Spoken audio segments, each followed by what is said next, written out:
What's a fact that's technically true but that nobody understands correctly?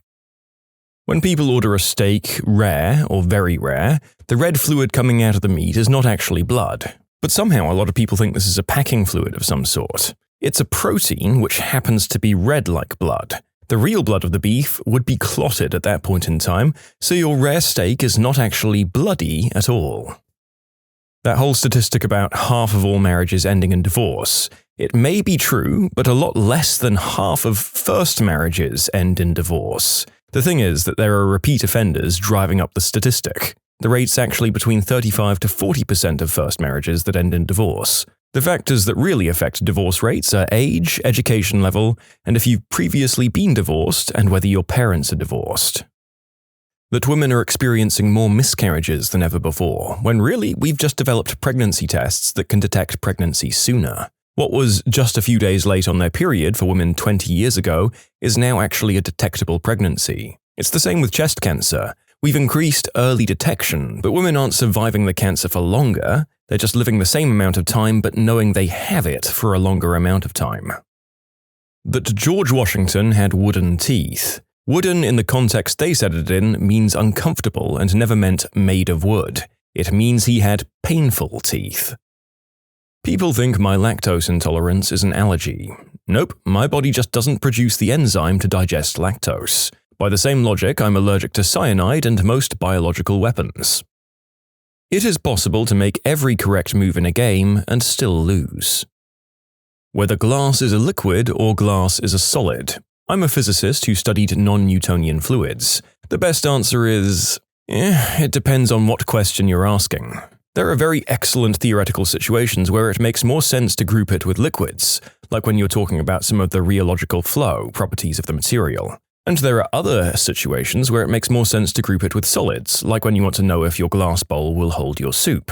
If you want to be even more accurate, you'll stop talking about it as being exclusively a solid or exclusively a liquid, since the idea that there are only 3 or 4 types of matter is overly simplistic. Your shaving foam is not exclusively a solid nor exclusively a liquid. It's complex. Your body isn't exclusively a solid or liquid either. It's complex. Negative reinforcement is actually the removal of aversive stimuli. To explain it further, positive reinforcement is the addition of pleasant stimuli to increase the likelihood of behaviors. Negative reinforcement is the removal of negative stimuli to increase likelihood of behaviors. Positive punishment is the addition of unpleasant stimuli to decrease likelihood of behavior. And negative punishment is the removal of pleasant stimuli to decrease likelihood of behavior. Okay, that's fascinating and it actually makes perfect sense. So negative reinforcement isn't trying to make a person or situation feel bad, it's working to try and improve an environment to positively impact someone or their output. The more you know. The fact that there are more slaves in the world today than at any prior time in history. In terms of absolute numbers, that is correct. Percentage-wise, though, there are far fewer. They're mostly in South Asia and Africa, though human trafficking, of course, occurs in nearly all low- and middle-income countries. That I don't have to agree with you in order to understand you. For whatever reason, political conversations always seem to forget this fact. I'm pretty sure the logic goes, if he doesn't agree with me, he must not understand me, because if he understood my point, he'd agree with my conclusion. If an intelligent species 67 million light-years away from us looks into their telescopes and sees Earth right now, they'll see dinosaurs. I like the Futurama version where a civilization 1,000 light-years away watches our old TV shows. Assless chaps. It's redundant. Chaps are assless to begin with.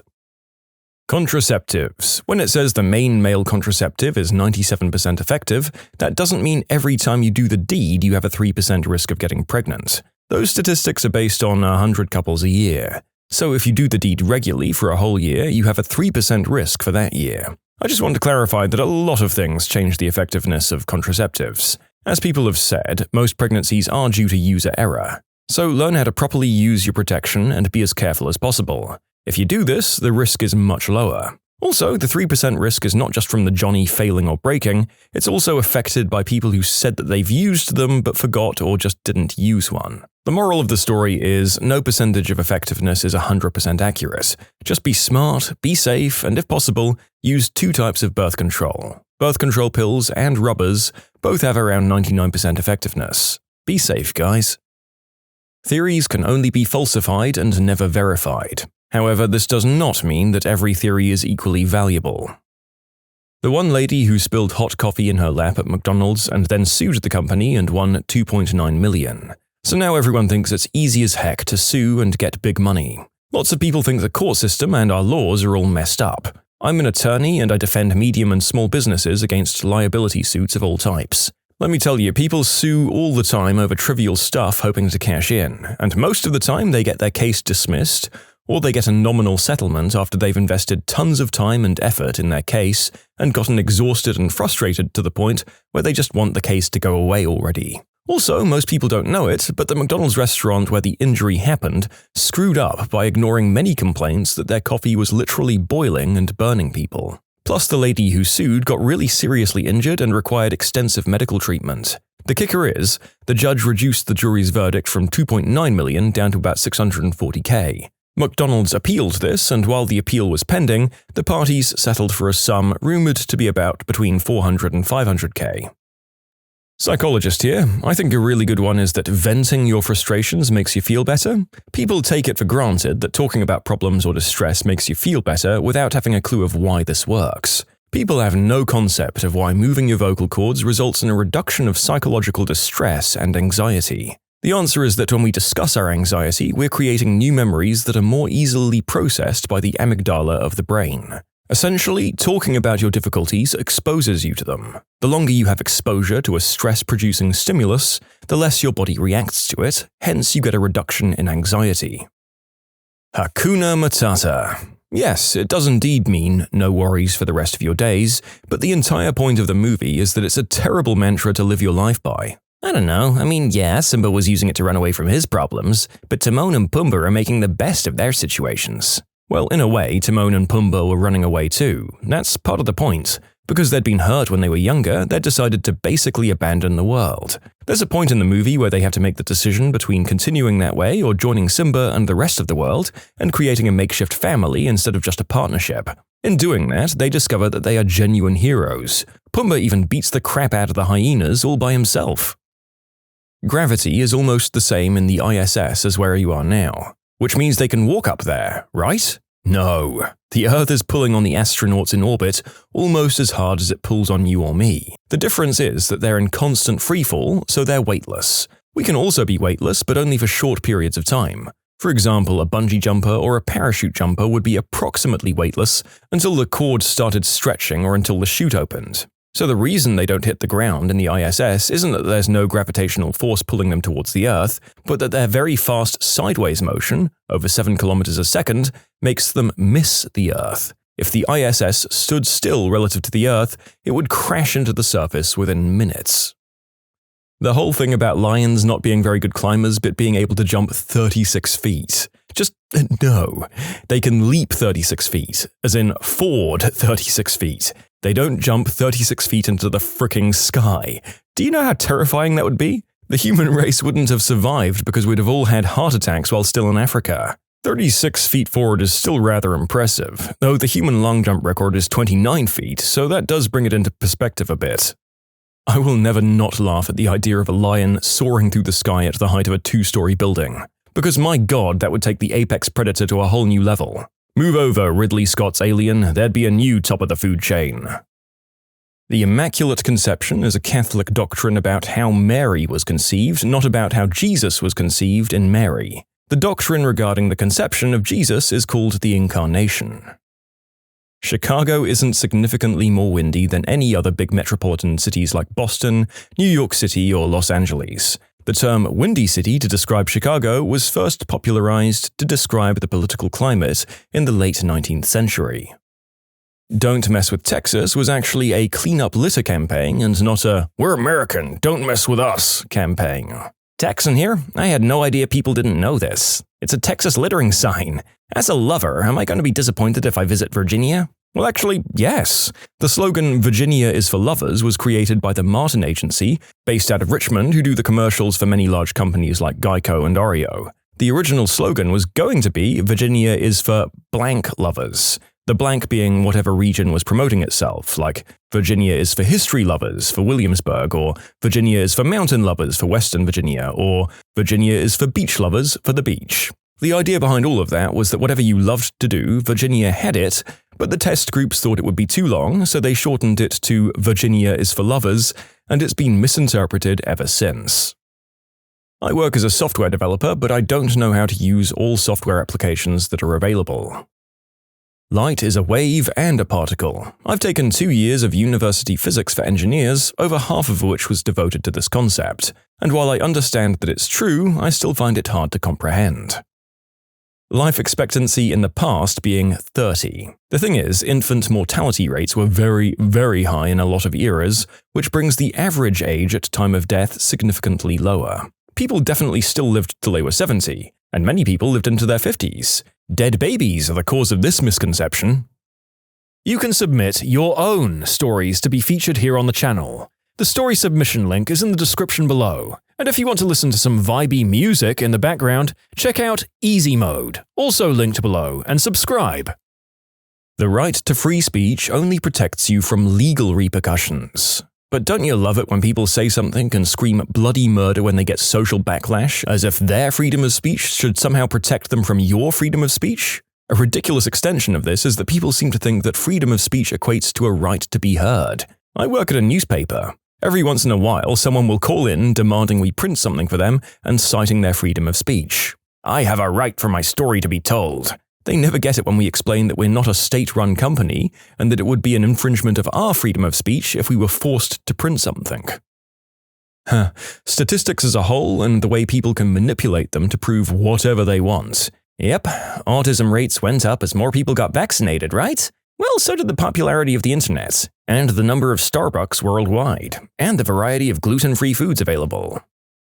Wikipedia can be edited by anyone. That's true, but if you want your edits to be permanent, it's one hell of a lot harder. I freaking hate it when my teachers tell me it isn't a reliable resource. Do you see those citation numbers there, witch?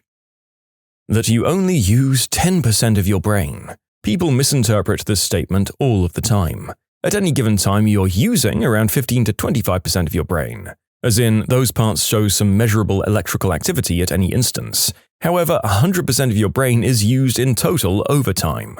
Everyone always loves to point out how wrong it is, but they're just not understanding what the quote is trying to say. It's less, you have some awesome brain powers if you could unlock some hidden potential, Hollywood, and more, you don't have the energy or the need to keep more than a certain amount of your brain active at any given time.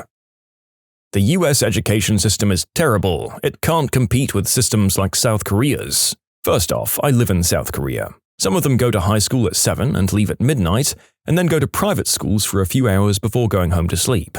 Their younger generations also have horrible mental health statistics as a result. Second, the US education system isn't necessarily bad, it's that inner-city schools completely throw off the middle. The debate shouldn't be about the education system, but how we treat these low-income districts. Many people have told me I'm full of crap about Koreans going to school. Well, I've lived and worked here for 5 years in the education system, and I'm married to a Korean. She told me she typically slept for 3 hours at night during her senior year and went to school 7 days a week. That's about 10 years ago, and it's gotten worse since then. I posted on Facebook about how most of you don't believe me, and my friends who also live and work here are laughing their butts off. Evolution. People say they believe in evolution, but then say they don't understand why there are still monkeys. And they say monkeys too, not apes. Some people really need to pick up a book from time to time. 100% of all people die within 6 months of their birthday, except for some people born on February 29th. The Monty Hall problem. Sometimes I'm thinking about it and I get this brief feeling of eureka, but then it quickly fades and I wonder how the heck it makes sense. And then I start thinking about all the things I'd bring to Let's Make a Deal, like a hard-boiled egg and an abacus, and wool socks and a spatula and a deck of cards. I'd be ready for anything. And then I think about the time I was sick in grade 8 and I stayed home and ate a full bag of barbecue Fritos and then tickled my pickle to the Let's Make a Deal models. Okay, all that latter stuff aside, when the narrator first saw the Monty Hall problem on Brooklyn Nine-Nine, he had to go on an intense Google to have it explained to him. I guess to try and explain it succinctly, it makes sense if there are more doors. If you have a choice between your initial door or all of the remaining 5 doors, you'd pick the remaining ones, right? And once Monty Hall has opened 4 of those 5 doors, you're essentially choosing the section that contains the remaining probability outside the first door you chose. Honestly, just go and look at some diagrams. I'm aware that what I'm saying sounds just as confusing. There are so many people on Reddit that our inside jokes aren't really between a small group of people. A meme is not necessarily an animal advice-style image with text slapped on it. A meme is a cultural phenomenon that becomes viral. It can be an image, a saying, an idea, a joke, or anything really. 9 out of 10 times on Reddit, people are misusing the term.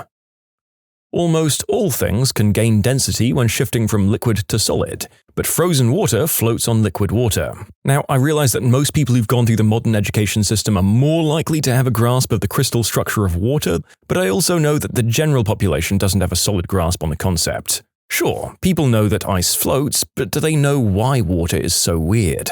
Do they know that at 4 degrees Celsius it's more dense than at 2 degrees or 6 degrees? I doubt it. Occam's razor doesn't say that the simplest explanation is usually the right one. It says that we shouldn't add unnecessary complexity to an explanation when a simpler one is sufficient, meaning you still need an explanation capable of fully explaining something even if the explanation is complex. Winnie the Pooh and Jack the Ripper have the same middle name. Coincidence? I think not. You don't get colds from being cold. Murphy's Law stating that anything that can go wrong will go wrong. For those who may still understand it wrong, Murphy's Law is most easily explained from a programming or product design point of view. It states that you can't leave loose ends that could mess up your product that have a minutely small chance of happening and just bank on them not happening. If there's a way for your program or product to be messed up by your hundreds of thousands of consumers, it will happen. So you have to fix it. The customer is always right doesn't mean that in every argument or problem the customer is always right. The phrase is in regards to the market, and the customer is right in determining the demand the market must in turn supply. That women in the USA are paid 80% of what men earn. A lot of people still misinterpret this statistic as meaning that similarly qualified women are paid 20% less than men for doing the same job. The 80% figure is actually based on aggregate wage data. In short, it compares all of the money earned by women in all jobs to all of the money earned by men in all jobs. There certainly is a persistent wage gap between women and men, but it's more like 5%. Shaving with a razor does not make your hair grow faster or thicker. Well, that's not so much something people misunderstand, it's just something people are wrong about. That 0.9 reoccurring is equal to 1. Not approximately, but rigorously 1. That evolution is the survival of the fittest. Fittest for that particular environment and set of circumstances, not necessarily advantageous of all environments and circumstances. Blood is thicker than water. It means that those who've shed blood together, like soldiers, form a stronger bond than that shared by brothers, who shared the waters of the womb. It's not even just soldiers, it essentially means that the bonds you choose to form, the blood of the bond, are stronger than the bonds you're born into, the water of the womb. Pretty much all the facts involved in the Malaysia Flight 370 situation. Journalists try and simplify things like how the ping locator works, and then people read it and think they know how things work. Karma. Especially in the West, people talk about karma as if it's a causal mechanism that makes good things happen to good people and bad things to bad people. That's not what it is. Nothing can happen because of karma. Karma is an observation, not a mechanism. Karma literally just means action. As a philosophical principle, it simply refers to the fact that your actions have consequences. Treating people well generally makes them treat you well. Harming people earns you enemies. There are no cosmic forces at work here, it's just people cooperating and competing. God damn it, Todd, yet another thing you messed up in Fallout. Go and think about what you've done in your mansion with your millions of dollars. The Heisenberg uncertainty principle. The simplest explanation of it, the act of observing a particle in fact changes it, has been so fricking preverted by some philosophers and almost all practitioners of holistic medicine, it's sickening. The uncertainty principle has been frequently confused with the observer effect, evidently even by its originator, Werner Heisenberg. The uncertainty principle in its standard form actually describes how precisely we may measure the position and momentum of a particle at the same time. If we increase the precision in measuring one quantity, we are forced to lose precision in measuring the other. An alternative version of the uncertainty principle, more in the spirit of an observer effect, fully accounts for the disturbance the observer has on a system and the error incurred, although this is not how the term uncertainty principle is most commonly used in practice. Q-tips aren't meant for your damn ears. Correlation does not imply causation. This phrase should be written in stone in every school of the universe. Nobody getting that, especially in the media, is really something that can lead people to make very stupid choices. That all words are made-up words. All words are created by humans, yes, but they also have an agreed meaning in the community. Made up as in nonsense words have no agreed meaning in the community and often bear little resemblance to any pre-existing words in the speaker's native language.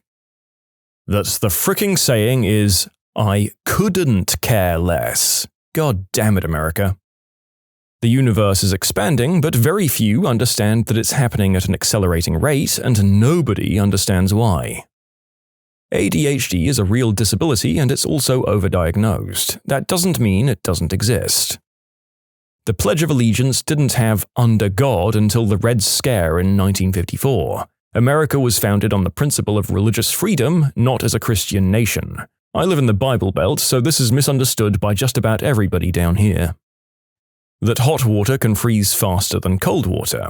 Right, so for the most part, cold water is going to freeze faster, but under certain circumstances, hot can freeze quicker. It's not scientifically clear why it does, and the one explanation that makes the most sense to me is that colder water can contain more dissolved gases. More dissolved gases can change the convection of the water, and higher convection can transfer heat and spread ice crystals faster. So, hot water wouldn't just instantly freeze faster than cold if they're in the same temperature without some phenomenon happening, just the same as it takes more effort to stop a train going 200 miles per hour than one going 30 miles per hour unless something helps it slow down. And any explanation someone gives is not scientifically accepted because no one's had a theoretical explanation that holds up experimentally, and vice versa, so pick your poison, I guess. What salesperson self-owned and lost your business? I've begun researching my next car. I'm not looking to make a purchase for the next few months, but I like to do my homework. I had a couple of meetings cancel on me one day, so I decided to run by the closest Hyundai dealer to see their new hybrids in person. I'm currently a Honda guy. I had a great conversation with the actual salesman, a good test drive, and he understood my plans.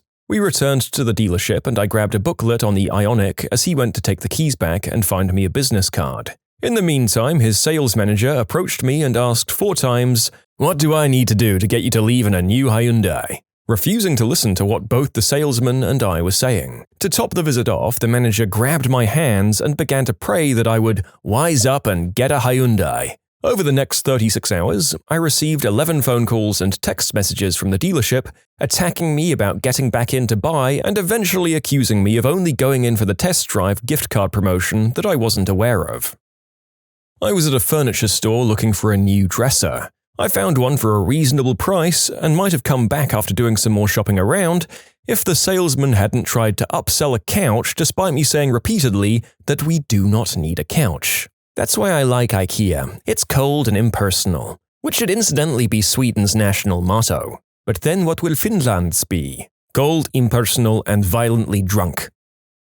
A car salesman told me the van I was looking to buy had brand new brakes and tires. God man, pick something less obvious to lie about. I just went back to the van, checked, and sure enough the tires were almost bald and the rotors were grooved to the touch. He got his manager involved and now they're trying to convince me that the work was done. Like how?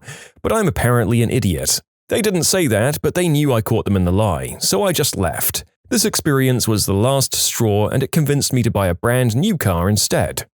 The narrator has done a bit of pre-reading, and it seems like the absolute worst of our stories are mostly car dealer related, which just goes to show what many of you have been writing in the comments is correct. Half the people working in dealerships are basically your high school bullies after finding out they weren't qualified to do anything else.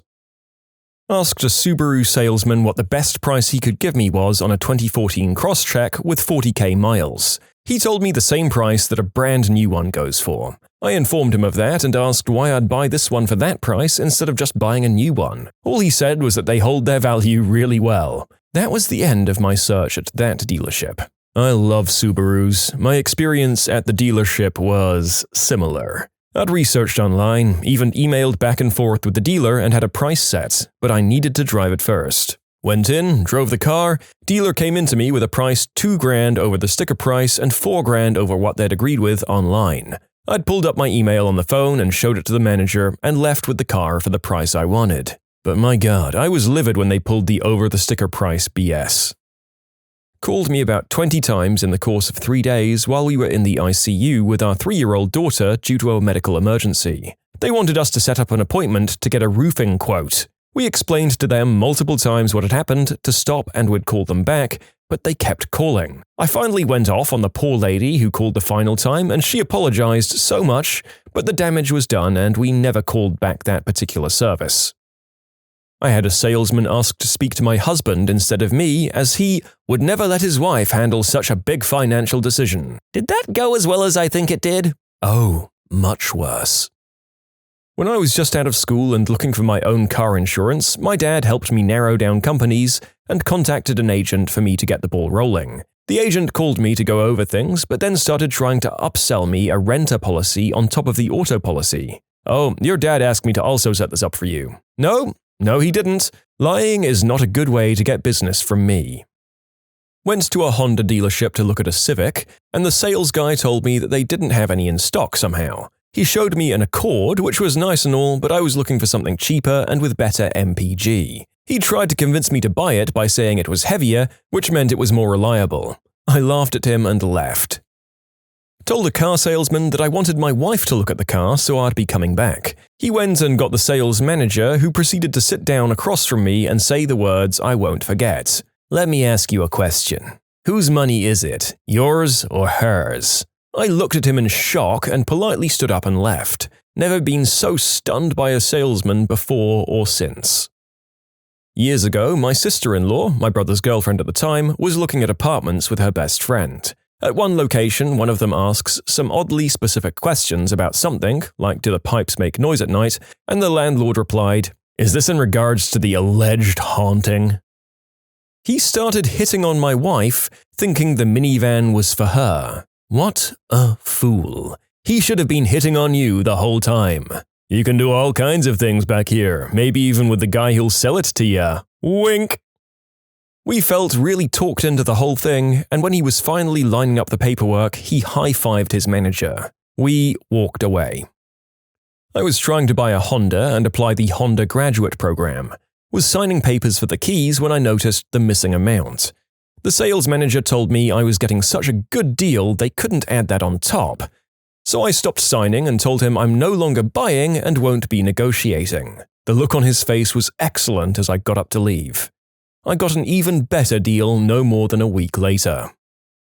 Looking at some lower-end sporty cars, I know my way around a motor. A guy pops the hood and says, "We like to leave everything exactly the way it was when we buy it from someone. It has a cheap falling-apart intake, oil spilling from both valve covers. I get inside, there's sticky black stuff around the shifter, the car smells, but damn, they couldn't even be bothered to clean the damn car or spray in some Febreze." You'd be surprised at how common this is. Dealers love to cut corners on trade-ins and will do the bare minimum, sometimes not even that, to get the car on the lot. The sales manager at the dealer I used to work at got in a huge fight with one of the mechanics because the mechanic was inspecting a trade-in and found many serious mechanical problems. By that I mean problems that would lead to the engine catching fire or the driver getting stranded on the side of the road. The manager told the mechanic not to fix these problems, but instead cover them up to the best of his ability. The mechanic refused to comply and a screaming match ensued. The manager ended up getting someone else to do the cover-up job.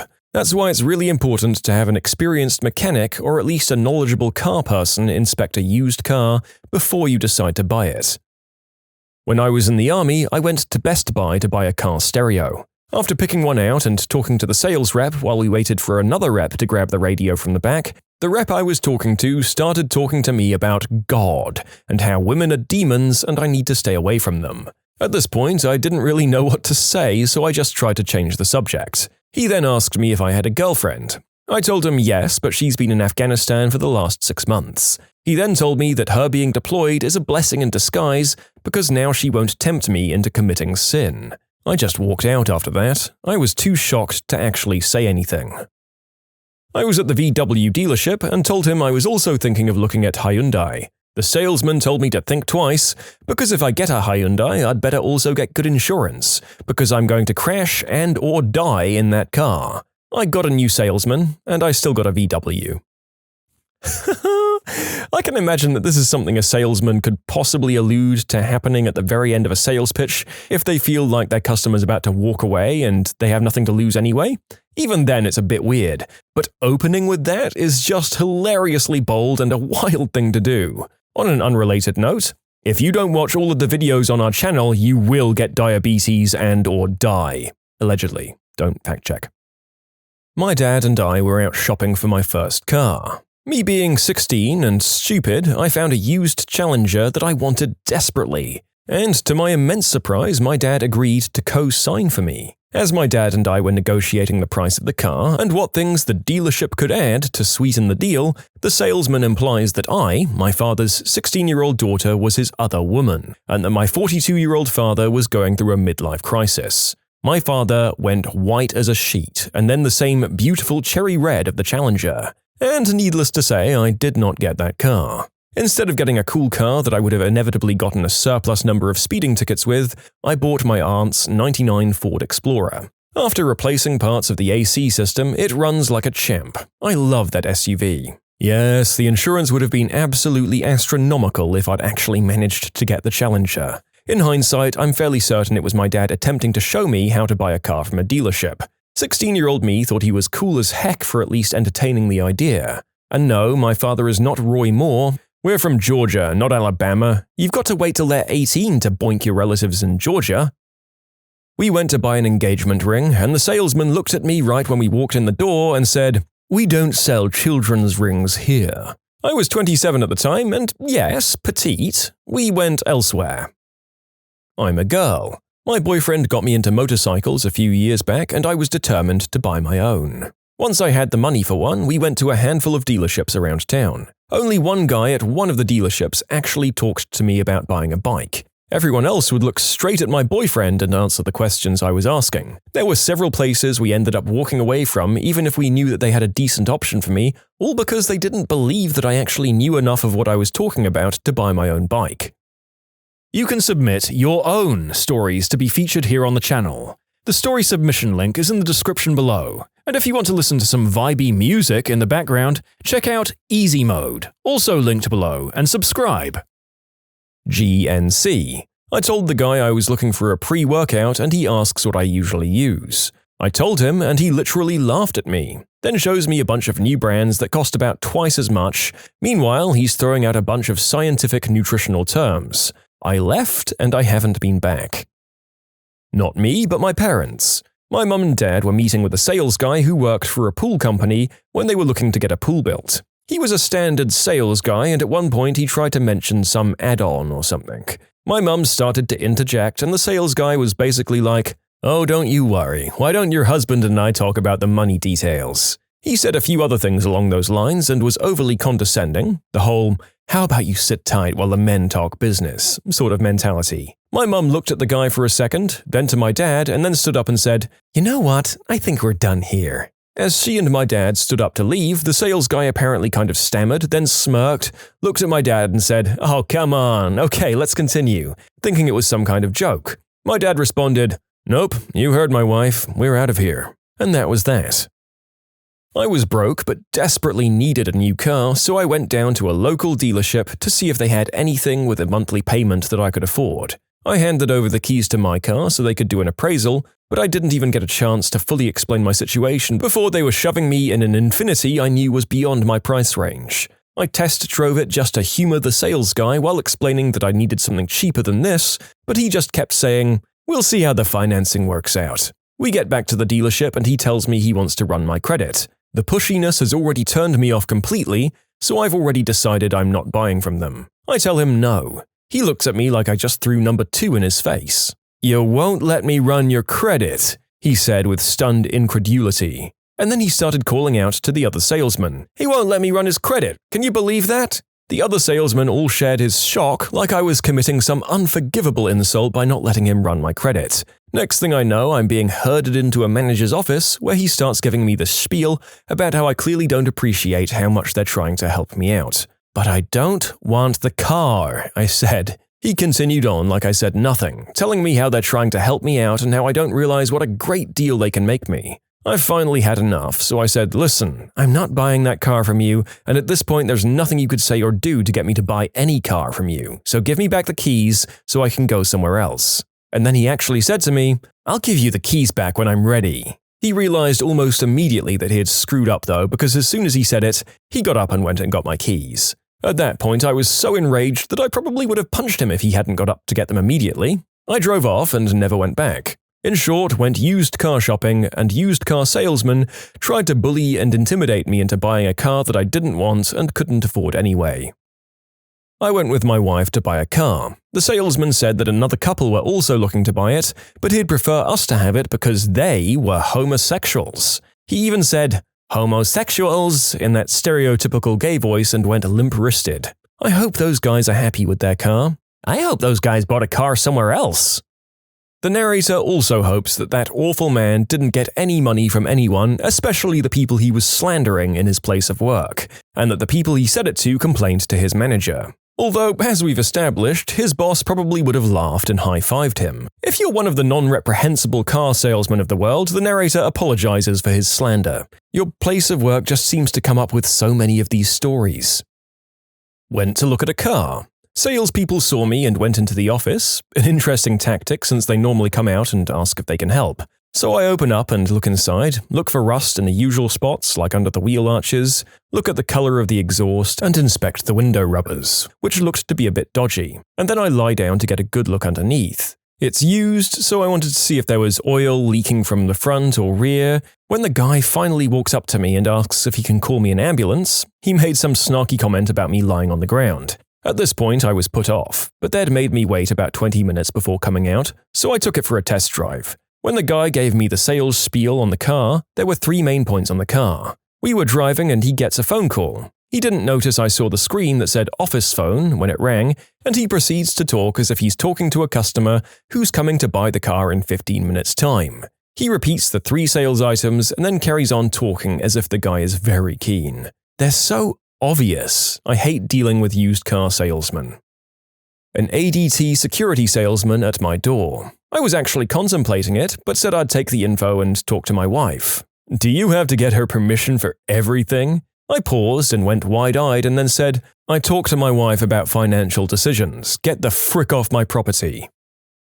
I had a phone salesman call me up and try to get me to extend my phone plan. If you sign up now, you also get a laptop. What kind of laptop?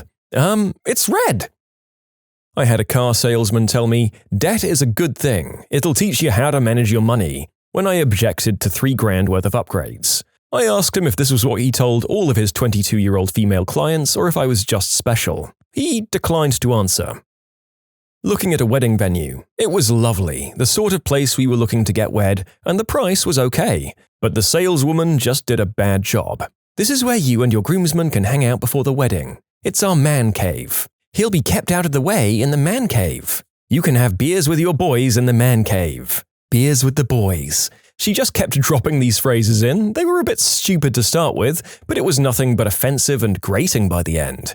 It totally turned me off the whole place, and my now wife agreed with me. It felt patronizing, artificial, and just lazy. At a Honda dealership when I had to ask for the keys to my car back for the 3rd time. I only started cursing when I asked the 4th time. Yes, the deal he offered me was great. Even looking back, I was probably foolish for walking away from it, but I told him the moment I met him and reiterated several times that I wouldn't be making a purchase that day. I foolishly handed over my keys so that they could do an appraisal on my current car, which I knew they'd only give me $500 for. I knew that going in there, no matter what I did, I was going to go home and think about it overnight. I bought a Toyota down the street 2 days later.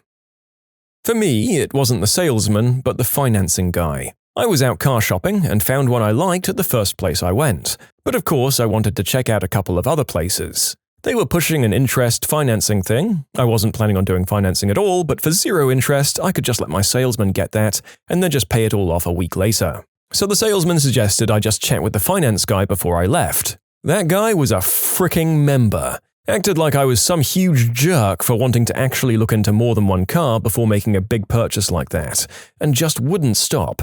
I generally try not to be rude to people who are just trying to do their jobs, but I had to leave his office while he was talking because he would not stop. Told the salesman on the way out that if I didn't come back, finance jerk was why. I was looking to buy solar panels for my house. I got one consultation from a really nice sales lady who was very friendly, but completely knew her stuff inside and out. She had done her research, had printouts of my house's roof from Google Earth, showed me how many panels they'd lay out, among other things. I told her I was going to get a few other quotes, and she said it was perfectly fine, please just let her know what I decided. So I called around and set up 3 other quotes. First 2 were fine, just more expensive or not as good terms overall. The third place, though, Varango Solar. Yikes. I got a call from their sales guy who refused to come to the property, said he could do it all from the office. So he looks at the roof printout and tells me that he can offer about 2/3 of the panels as the other companies did, and I ask why, and he says, basically, because. So I say 3 other companies are offering between 17 to 18 panels, whereas he's only going to do 13. He claims they're wrong and gives me some nonsense reasoning. I say, okay, well at least they're cheap. So I tell him thanks, I'm going to go cover all of my options and I'd call him in a few days. I got calls from him every day for the next 3 days. After 2 days of still thinking, he comes back to me and says he's figured out how the other companies got more panels on the roof. They rotated them differently. Go fricking figure. On the 3rd day, I said I wasn't interested, thank you. So I got a call that same day from his manager asking why I wasn't interested. I told him that even though they were the cheapest, their inept sales attitude and extremely pushy manner from every person I'd talked to there made me never want to do business with them ever. He tried to talk me out of my fricking opinion, and I calmly told him to never fricking call back again, please, and hung up. Meanwhile, the nice lady at the other company, now Sunrun, hadn't bothered me once.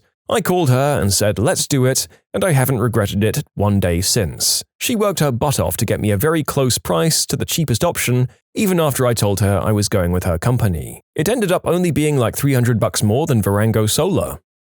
How did you hack the system and get a good grade for no effort? Oh, let me tell you the tale of my grammatically challenged roommate at the time. We were instructed to write a how-to paper for sophomore English class. We had to pick our topics during class and tell the teacher. Someone sitting close to us came up with the topic of how to write an A paper, so naturally my friend goes with how to write an F paper. His intentions were to write it as best as he could and receive an A. He wrote it so poorly and with multiple spelling and grammatical errors that the teacher, quote, loved the satirical vibe that he'd demonstrated in his paper and promptly gave him an A. In first year university, I wrote a paper in a sociology class where I mixed up the word mores, a type of social norm, and moray, a type of eel, and as such wrote about the impact of eels on law. For some reason, the teacher's assistant thought that my eel law paper wasn't too horrible and gave me a B. She told the entire class that someone wrote about social eels and that we needed to be more careful with our spelling, though.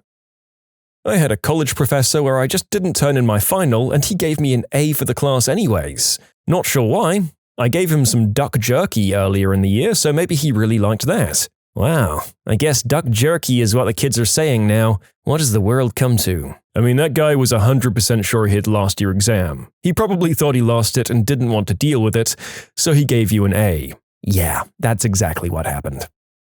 I left one high school shortly after semester break, and all teachers gave me an A because they didn't have anything to go on. Went to another state, and they were so far into the semester that all the teachers decided that they couldn't hold me responsible for what they already taught, so they all gave me whatever grade I came in with. The only time in my life I got all A's. Turned in the same essay twice and got 2 different grades. I did the same with a sculpture. He went on and on about the clear improvements in craftsmanship since last week. I smiled and nodded. I had that with an old boss. She'd never signed the first or second document I bought her, so I'd prepare the one I wanted signed and a backup.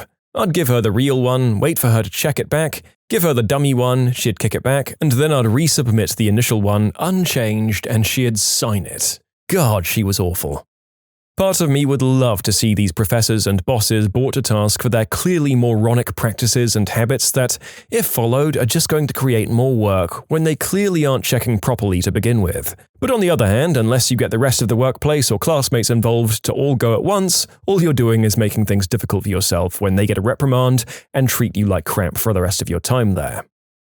My senior year of high school, I was taking Spanish 12, or the senior level course. I'd been taking yearly Spanish courses since 7th grade at this point, so you'd think I'd be bueno by now. But no. No, I was not bueno. For our final presentation, we had to discuss any topic we wanted for a full 15 minutes. Obviously, all in Spanish. I knew I'd struggle, but I tried all year to actually improve, and I did not. Anyway, I did my presentation on the Oregon Trail computer game. You remember that? It was awesome. I played through and grabbed screenshots of different stages. I named my players after my friends in class. I went the full nueve, you could say. One flaw, I didn't have the vocabulary for a 15-minute speech on my game, so I tried to cheat. Each slide was well done, but what I said was the exact same with small changes. Mi familia es, and then a verb. I even wrote note cards and hid them in my crotch while I sat and pretended they were hidden. I read off them because remembering like 8 verbs was beyond me. Mucho trabajo. I ended up with a grade that would allow me to pass and leave language courses the rest of the year. My teacher knew I was an idiot and gave me a slide, I'm convinced. So I thought I could do the same next semester and signed up for Spanish 13. Easy college credit, I thought. I walked in. Same teacher. She took one look at me and wrote a pass to my counselor. You aren't taking this, butt leak. Go find a business course or something. So I did. Now I have a marketing degree that I don't use. Life is crazy, man. I had a bit of a weird teacher in geography way back when I was in the 9th grade. He was always correcting our assignments way too long after we handed them in. One time we had 2 assignments that should have been handed in over the course of 2 weeks. I only did one of them as I didn't really feel like doing the other one for some reason. When we got the assignments back like a month later or something, he didn't actually hand them back out to us, he just told us our grades from a piece of paper he was reading from. When he got to my desk, he gave me a B for the first one and an A for the one I didn't hand in. I don't think I deserved that. English 101. I forgot that an essay was due that following afternoon, but I had to work and study for a more important chemistry course. Downloaded the smallest JPEG I could find, converted it into a PDF, and submitted this essay in the hopes that my professor would ask me to send it again, and it would give me a buffer time of 24 to 48 hours. I checked the grade module and I got full points. No questions asked. I took biology and economics my freshman year of college, and I made the mistake of doing both classes in the morning. I worked a graveyard shift. The biology class was graded solely on 3 exams. The dates for them were in the syllabus, along with a summary of chapters covered in each. I only showed up on the first day and 3 exam days, crammed the night before, and did really well on the tests. Got an A. Economics was harder. Participation and attendance counted towards the grade, and a test date was moved, so I missed taking it. Fortunately, I had a buddy in the class who signed my name on the attendance sheet that day, and therefore I was able to convince my professor that he must have lost my exam. He let me retake it, and I eked out a B. The professor definitely knew something wasn't right. He repeated several times that he had never lost a student's work before, and wondered aloud why it was only mine. Generally, assignments are all kept together. To my credit, I did get defensive, and retaking the test was his suggestion, not mine. One other factor that might have played into things was the fact that this was a community college, not exactly the land of the academically upwardly mobile. Within the first couple of weeks of every term, half the class would stop showing up altogether and never be heard from again. I think he was just psyched that I gave enough of a crap to fight for a grade in his class. I once spent a full 2-hour period of a 9th grade class copying the questions slowly into another sheet of paper. It was a reading retention quiz or something. I guess she was only looking to see if you had written anything because I got full marks. The moral is, teachers are overworked and underpaid, and children's educations pay the price. Yes, that is also an important thing to consider here. Your takeaway from this video should not be all teachers are bad and lazy. Most of these individuals are probably struggling to do their enormous workloads and screw up the kids as little as possible while barely making ends meet, and they likely cut corners to try and make it work. Most, but not all, teachers deserve way more than they get. Sophomore year of college, I was taking a class that, about 2/3 of the way through the year, I totally checked out of. Rarely went to class, hardly ever paid attention when I did, just stopped caring. Leading up to the final, I of course now realized I knew none of the material. The final wasn't cumulative. I did the math and realized that I needed a 50% to pass the class with a C-. I showed up the day of the exam and realized I got the day wrong. My exam was the previous day. I emailed my professor in a panic and begged her for a chance to retake it or do some kind of extra credit, anything to get me a passing grade. No response. I go home for winter break assuming I'm going to have to retake the class. I haven't told my parents out of shame. Then 2 weeks later, my teacher finally replies. Her email went something like this. I'm so incredibly sorry, Paula. I left for vacation immediately after the exam and just now got back. It's obviously way too late for you to take the exam or do any kind of extra credit. The best I can do is take your current class average, an 89, and put that in for your exam grade. Would that be okay? So I get a B+ instead of the C- I was hoping for? Yes, that would be just fine, thank you. This is from college. It happened very recently. I take programming classes, and our mid-exam was to complete pre-written codes. The purpose of the code was to assign characteristics to a rocket. When the required characteristics are filled, the rocket will launch, and the completion status must be 100% for this to happen. If the completion status goes below 90%, the rocket won't launch. You get the idea. I was never good at programming. I understood the logic, but writing the codes down is like writing in an alien language. The exam was 2 hours, and in the span of 2 hours, my completion status was a mere 20%. My friends got 65, 80%, and even one was smart enough to change the pre-written codes and got 100%. I accepted the fact that I might fail this class, and I submitted my exam. I don't know exactly how the gods work up there, but I got a 95 on my mid-exam. Yes, 95. What the frick? I emailed the lecturer asking how I got such a score, and he said though I didn't get 100%, I implemented polymorphism into the codes, and he thought that was impressive. To this day, I still don't know what the frick polymorphism is, and how in the world I could have implemented it in my program. University, I had an 8 a.m. class that I would probably skip 1/3 of the time. I missed the day the midterm was given back, so I asked the professor to bring it to the next class. He starts to give me a hard time before looking at the exam and seeing the 100% written at the top and saying, "Good job." I go sit down, feeling pretty smart, and then go to glance through it before the class begins. For the main question, I see a couple of check marks, then triple question marks, nothing else for a page and a half, before the answer was circled with a check mark. Turns out I'd done the problem a wrong way, confused the teacher's assistant marking the test, and then somehow came to the correct answer at the end, so he just marked it completely correct. I had an essay that was explicitly due Tuesday in the 6th grade. I have no clue why it didn't click that it was due, not due, and only realized when my friends asked me about the essay on the bus. I told my teacher that I'd forgotten to print it out, ran home after the bus, typed it out in 15 to 30 minutes, and got a 97. This sadly started my habit of intense procrastination. You can submit your own stories to be featured here on the channel. The story submission link is in the description below, and if you want to listen to some vibey music in the background, check out easymode, also linked below, and subscribe. Picked a choice book. Had to do a project on it for Honours English class. Didn't read it, mildly researched the book, crapped out a pretty-looking PowerPoint, presented my fancy bullcrap book report in front of class and the teacher, got an A-. In Year 9, or US Grade 8 history, we were given a small assignment as homework over the weekend.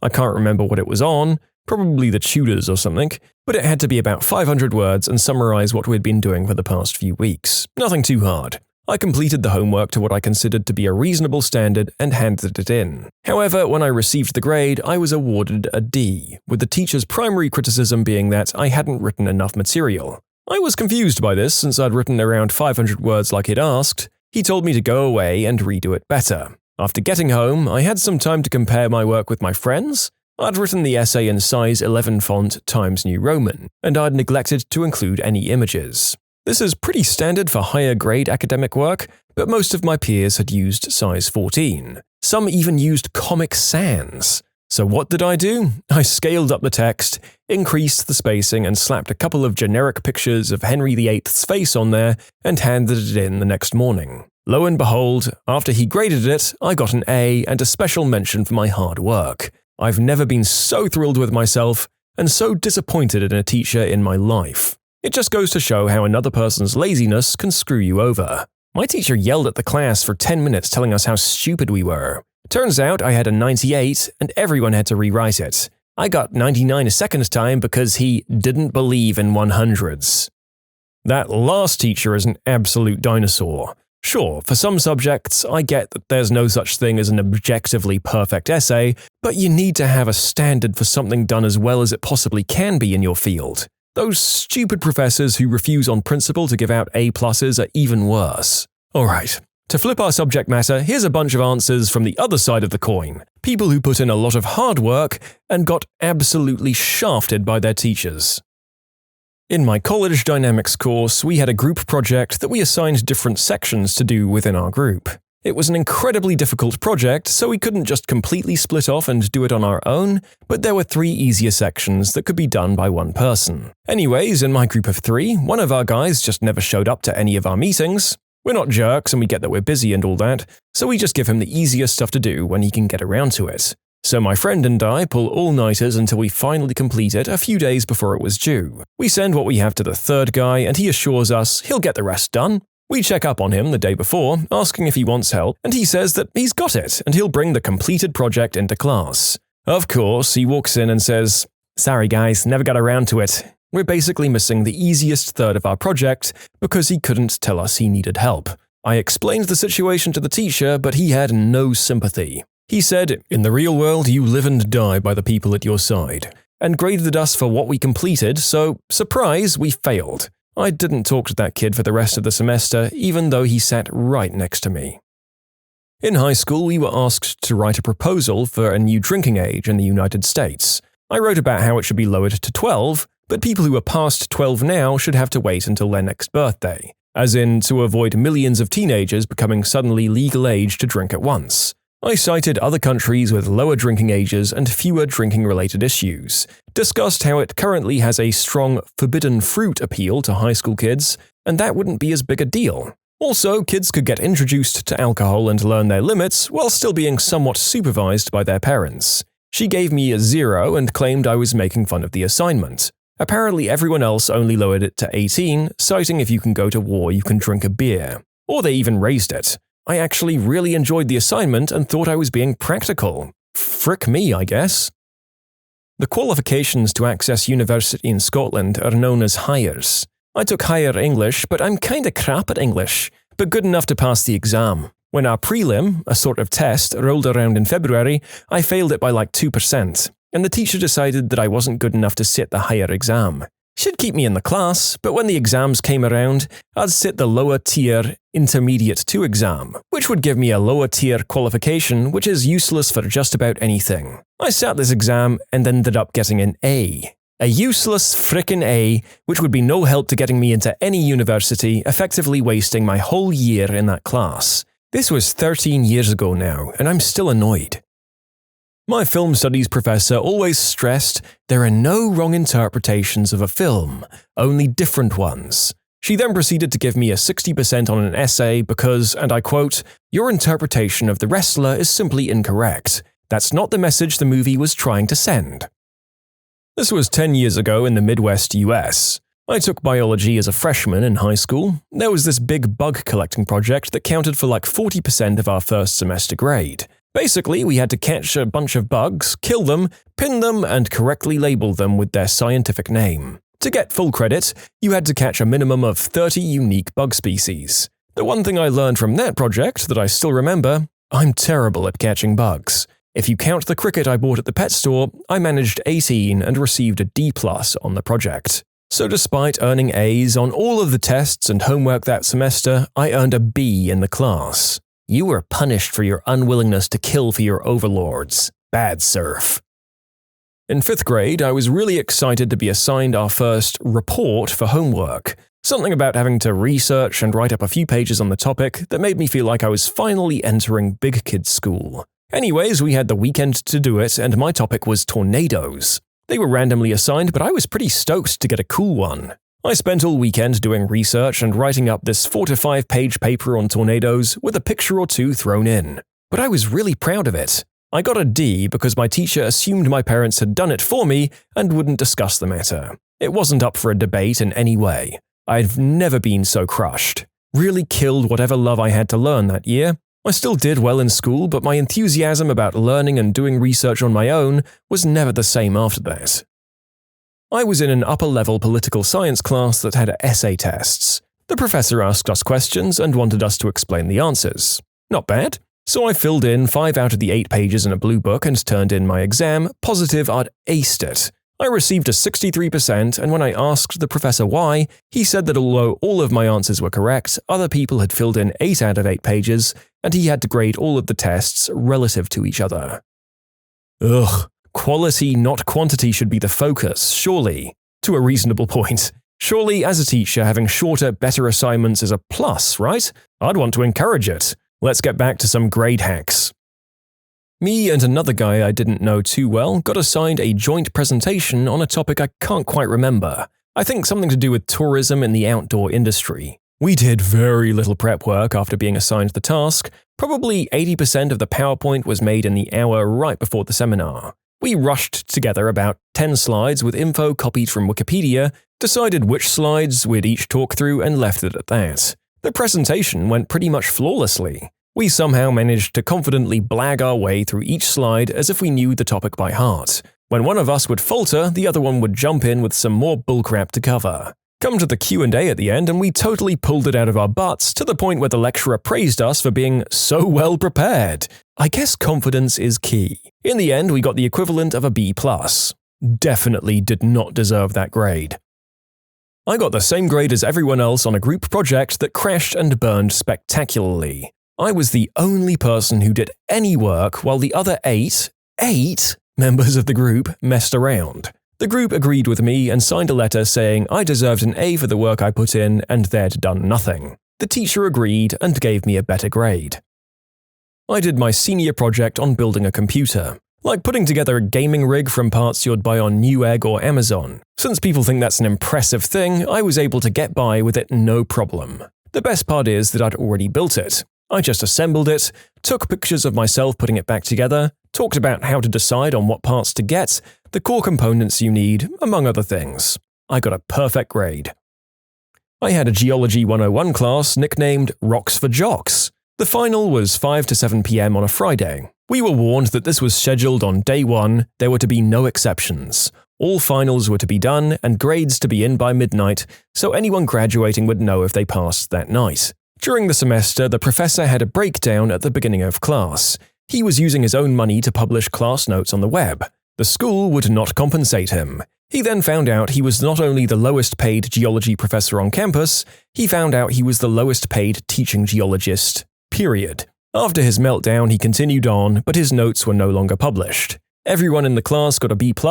I asked people if they thought they should have gotten higher or lower, and nobody thought a B+ was right, but that's a grade most won't complain about. I doubt those finals were ever graded.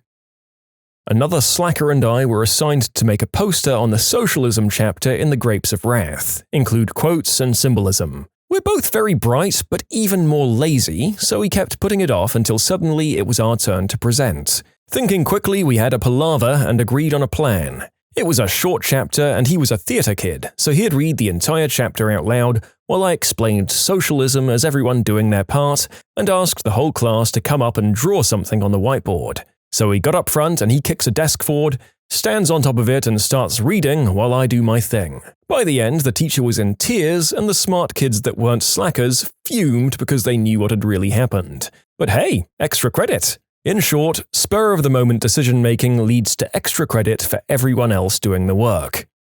Which franchise has betrayed their fans the hardest? God, anyone who's a fan of any Konami game has had it really hard. You love Metal Gear? We're firing the creator. That Silent Hill game we're making with Guillermo del Toro? Cancelled. Now, if you'll excuse us, we have to go and make pachinko machines out of your favorite video games instead of making actual video games. Cleveland Browns. Fire every head coach every 2 years except for the one who went 1-31. My name is Earl? Anyone? How the frick are you gonna end on a crazy cliffhanger like that? The show was silly and all, but you got really attached to the characters and you hoped for the best for them. The creator of the show, Greg Garcia, did do an Ask Me Anything a while back and explained the cliffhanger and what the end of the show was supposed to be. Long story short, Earl, Junior's father, was going to be someone famous and that Earl wasn't going to finish the list, but instead he runs into someone doing their own list and finds out his list caused people to have their own lists. He then tears up his list and lives the rest of his life with good karma. In almost every fanfiction posted before 2010, you'll find a disclaimer that says something like, "I do not own the characters within, they belong to the author." I always thought that was so stupid, like, of course you don't own Spock. Apparently people started doing that after the author of The Vampire Chronicles made threats of legal action against fanfiction authors who were creating not-for-profit works of fiction because they just loved the series. Fanfictions can be really long too, like almost as long as books or longer. I can't imagine working so hard on something you truly love and then receiving notice that the creator wants to sue you because of it.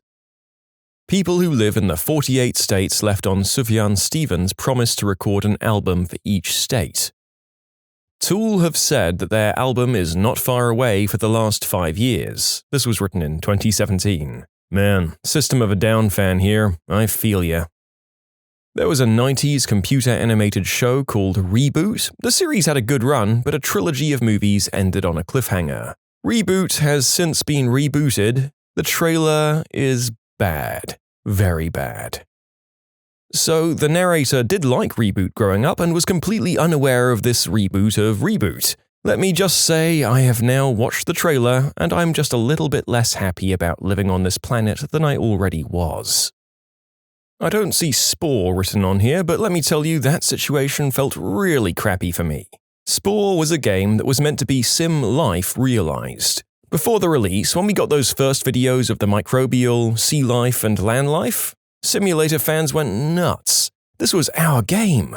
We're a niche of gamers that basically never gets catered to, and here came Maxis to deliver the sim game of the century. The fan page was literally filled with hypothetical species people were going to make, with whole textbook entries as to where and how this species lived. There were arboreal animals in trees, cave animals, deep-sea filter feeders, everything. And then Spore came out. The animal portion got dumbed down a whole lot. Basically, all animals behaved the same except some chewed on fruit and danced with other species, and some murdered and ate other species. You built creatures by digging up fossils and unlocking random bits.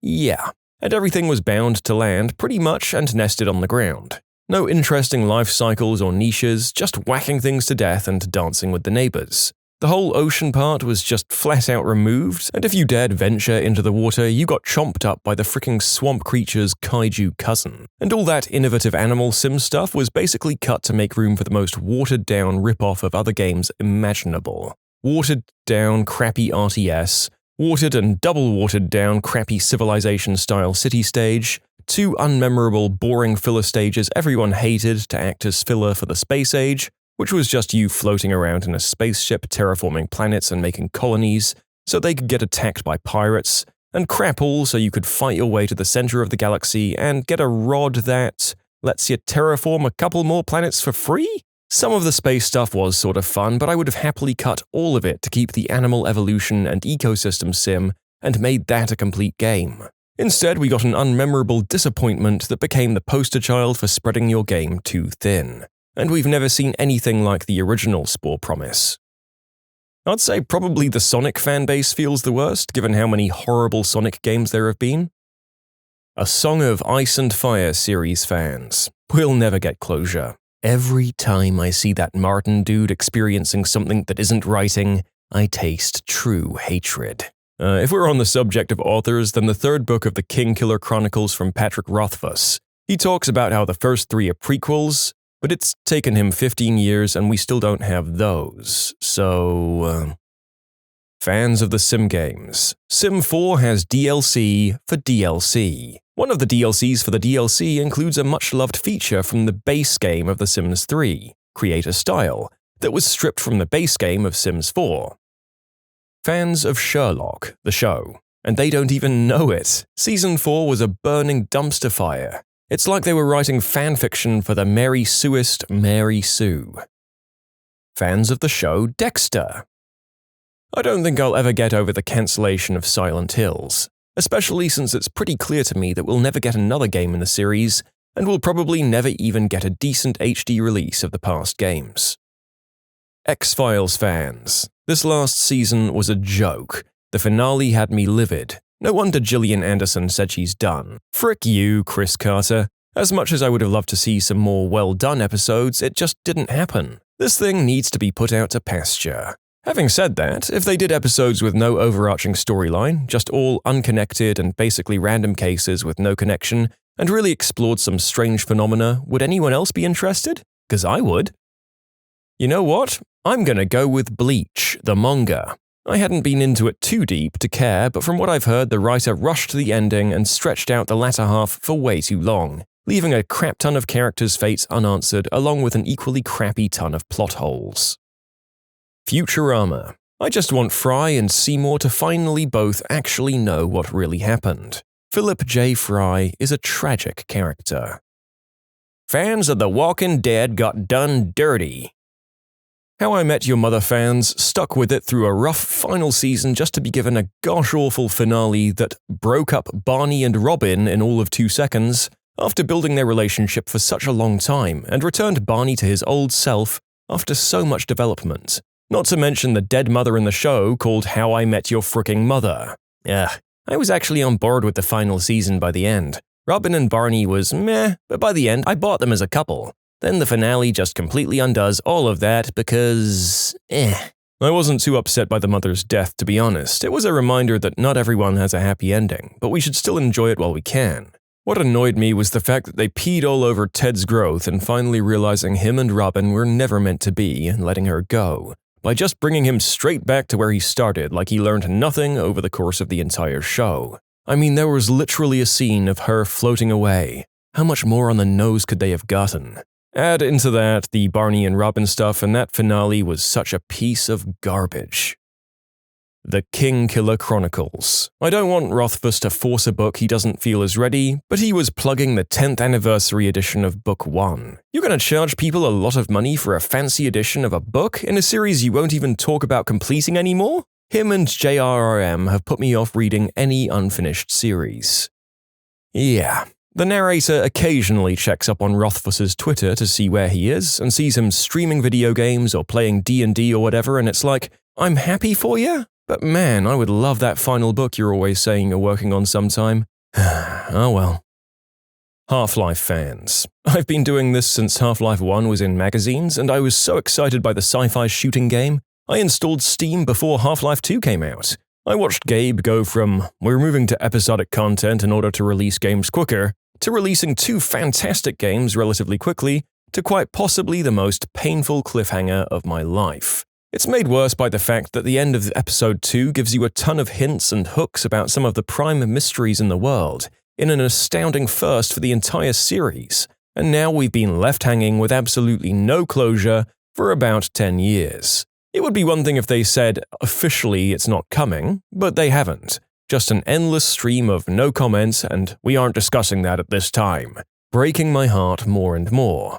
I'm nearly 30 years old and I get way more bothered about this than I should, but I can almost trace a line directly back to that kid in elementary school salivating over a PC gamer, to the teen who rode his bike to 2 different EB games to get the G-Man box, then to that guy fresh out of school playing through episode 2, to the adult sitting here, medicated on green herb, typing about how badly he wants some real closure. Epistle 3 is almost closure, but real closure is we aren't making Half-Life 3, or Half-Life 3 releases on this date.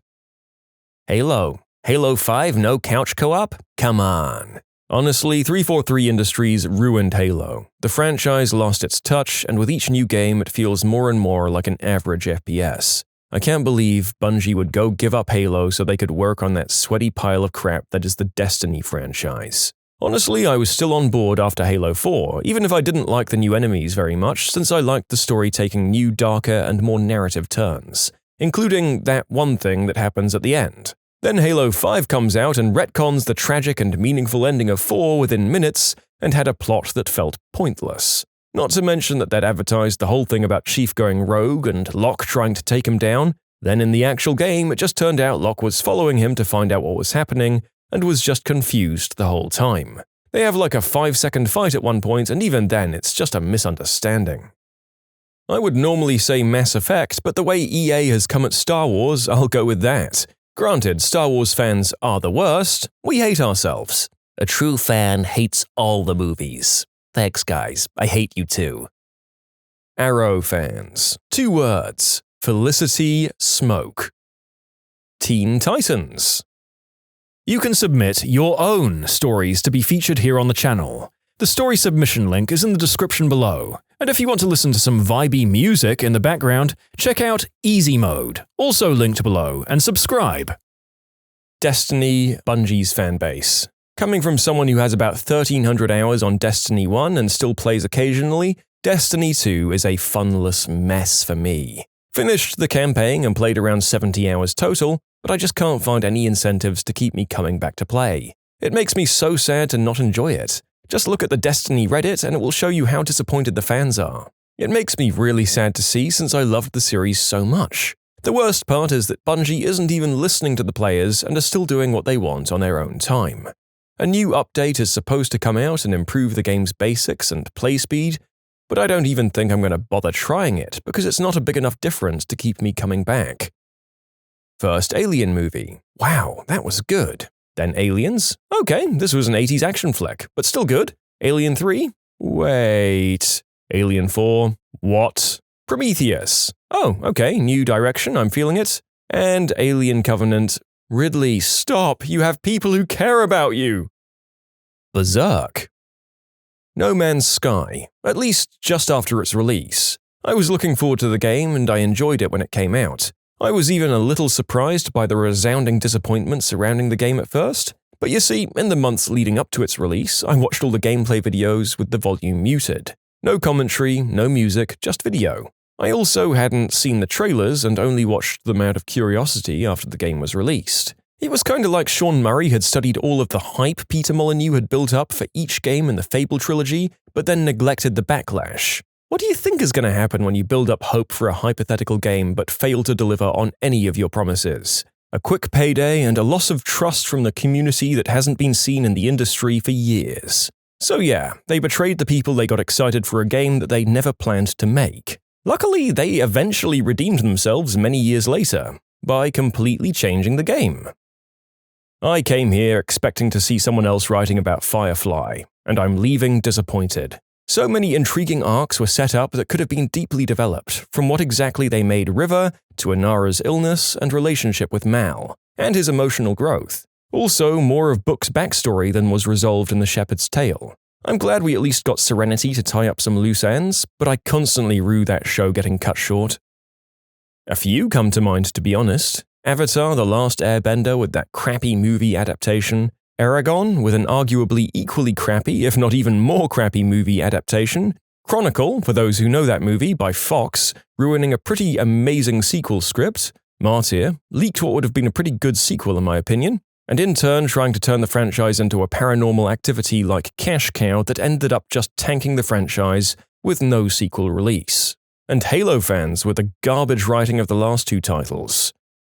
This comment was written in 2017, and the narrator is laughing a little bit, because if what you were getting from Halo in 2017 was betrayal, what do you call that TV series from the last few years? Waiting until the grief at the betrayal had passed, turning up at your door in the middle of the night and then setting you on fire? Facebook. I'd definitely say that fans and supporters of it have been betrayed pretty badly, along with all other users. Half-Life fans. Seriously, it's like the fans did something to make Valve angry. The Miami Marlins. Fire sales after each of their World Series victories, then they fired Joe Giardi after he was named Manager of the Year and led them back to respectability in 2006. Then after the city builds them a new stadium, they go right back to giving away all their stars this past winter. Written in 2017. Steven Universe. Hey, wasn't that a fun year-long hiatus? Here, have 4 new episodes in 1 week before your next year-and-a-half hiatus begins. Don't worry, while you wait, you can still watch reruns of all your favorite episodes of Teen Titans Go, literally all day, every day, with a new episode each week. I'm thinking Star Wars fans. After the prequels, Disney takes over and throws their entire extended universe in the trash, then regurgitates the first movie again and follows it with a sequel designed to shake things up by destroying what's left of their dogma. Fans of the Game of Thrones books. I've accepted my fate. I can't really get into the show despite devouring the books, and it's been so long since I've devoured the books that I've lost interest. Gargoyles. Awesome, before-its-time cartoon on Disney in 1992. It still has some of the most dedicated and crapped-upon fans in 2018. We got 2 amazing seasons right out of Greg Weisman's beautiful head before they ripped him off the show and gave us nonsense in Season 3. Greg tried to continue with comics that are released so sporadically that Steven Universe would cry, and with art that fan artists would laugh off of DeviantArt. All the while, dedicated cons are going on with people who love the series, still screaming for good content. For 25 frickin' years. Greg has an Ask Greg website where he has almost admitted every plot point in the series, and it is stuff of a writer's nightmares. With each question, he oscillates between hopeful, coy answers, making us think that something might be in the works for us, to depressing tell-alls, knowing that he's screaming his story into the wind. The best continuation, in my opinion, is this behemoth of a fanfiction site that wrote novels on every facet of the story, from Wyvern Castle to Current Timeline to Time Dancer to 2148. Glorious fan art, enchanting OCs, true to character depictions. Sata is better than Katana any day of the week, almost forgives the fanfic washing over the Lexington being gay thing, but it too is consumed by the void. Every year there's a rumor of a live-action movie, but every year it's live-action disappointment. For 25 frickin' years. System of a Down fans. We waited when the hiatus happened, we waited when they wanted to tour a bit with the old stuff after the hiatus ended, we were told an album was in the works and patiently waited, and now Serge is like, meh, I don't like singing anymore. Frick, dude, let the other 3 move on if you don't want to do it. You let us down every time one of the others has to say, Serge is the holdup. More like System of a Letdown, am I right? Call of Duty fans. Modern Warfare 2 remaster without multiplayer? Really? Paragon got absolutely messed over by Epic Games. Paragon was going okay, they released a new update called the Monolith Update and it completely changed the game. No one liked it, but Epic Games continued to develop without listening to the Paragon community. One day they told us to all go try their new game, Fortnite. We all played it and they even gave everyone who paid for Paragon Founders Edition a free copy of the paid Fortnite mode. Then 2 months ago they announced the closing of Paragon due to it not being successful anymore. The game died because we helped them launch Fortnite and because they wouldn't listen to us when developing Paragon. They gave everyone a refund for their purchases, however, many people are having trouble getting their refunds. As an alternative to waiting for our refunds, we can immediately cash out in V-Bucks, fricking Fortnite currency. I am teed right the frick off and I'm out of this witch. Doctor Who. Stephen Moffat is the devil. Gamers. Companies think that they're doing a public service when they try to appeal to casual gamers, but this just creates vanilla games that flop because casual gamers never devote a substantial amount of time into any single game. Stop appealing to wider audiences and just make games gamers want to binge. I'm looking at you, Sea of Thieves. The narrator mostly agrees. That probably explains why almost all of his purchases end up being indie games these days. Time to go dip another few hundred hours into Stardew Valley. I loved SimCity growing up. I played 2000 all the time despite not understanding how zoning worked. Think about that. I'd play a game where I put down roads and police stations and schools, and didn't put down zones. That's crazy, but I loved the idea of building little working cities. As I got older, I moved to 3000, and I still consider it my favorite game of all time. I literally have the bound manual for 3000 on my nightstand right next to me now. I have some of the songs from the soundtrack on my phone because I like to listen to them when I ride the bus to work, because it reminds me that I live in a city just like the ones I used to build as a kid. The new SimCity was so misguided, I feel like I would have been less disappointed if they just rebooted it as a first-person shooter. Why is this always online? Oh, we need to offload the processing power to the internet to handle all the features, like how everyone in your city is an independent person. Yeah, that's a lie. And we proved it was a lie within like 24 hours of release. This is just to avoid piracy, isn't it? No, there's also the multiplayer. I don't really want to play multiplayer. Can I be offline when I play alone? No, there's a commodities market that impacts everyone. You wouldn't want to miss out on that, right? It's just a laundry list of bad decisions. Small city sizes, just a real lack of humor in the writing. It just feels like a game made by people that didn't understand what made SimCity great. It was pretty, and you could simulate a city. That's basically all they got right. Good night, sweet news ticker. I hope we'll talk about broccoli and llamas again in another life. Matrix fans. They promised it would be a trilogy and then never delivered. On the other hand, I was a little afraid that the new movies might ruin the original, so in a way, I'm glad they never came out. Anything Michael Bay has made a movie out of, Transformers and Teenage Mutant Ninja Turtles especially. Seriously, the man seems to make a hobby out of taking a dump on my childhood memories. What made a job candidate go from your best to your worst choice? Hiring a developer, I asked details about the languages he had on his resume. Oh, I don't actually know any of those, I put it on there to get an interview. The languages were obscure and had already passed the interview, and I was just genuinely curious how he had run into them. I walked him out immediately. He didn't get the job. I asked the applicant about their strengths, and they spoke about how result-focused they were. Going well so far, and then they started sharing examples of unethical things they did to get the job done, like bribing customers, sharing misleading information. Clearly, that was the end of that interview.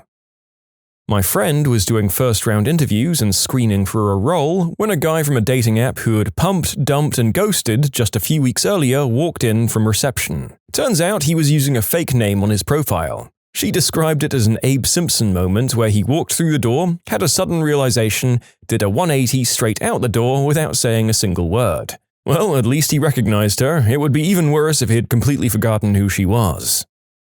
When I was becoming an assistant manager, I had to sit in on an interview. My boss took a look at the guy's resume and went into the usual line of questioning. At one point, he asked why the interviewee had left his previous job.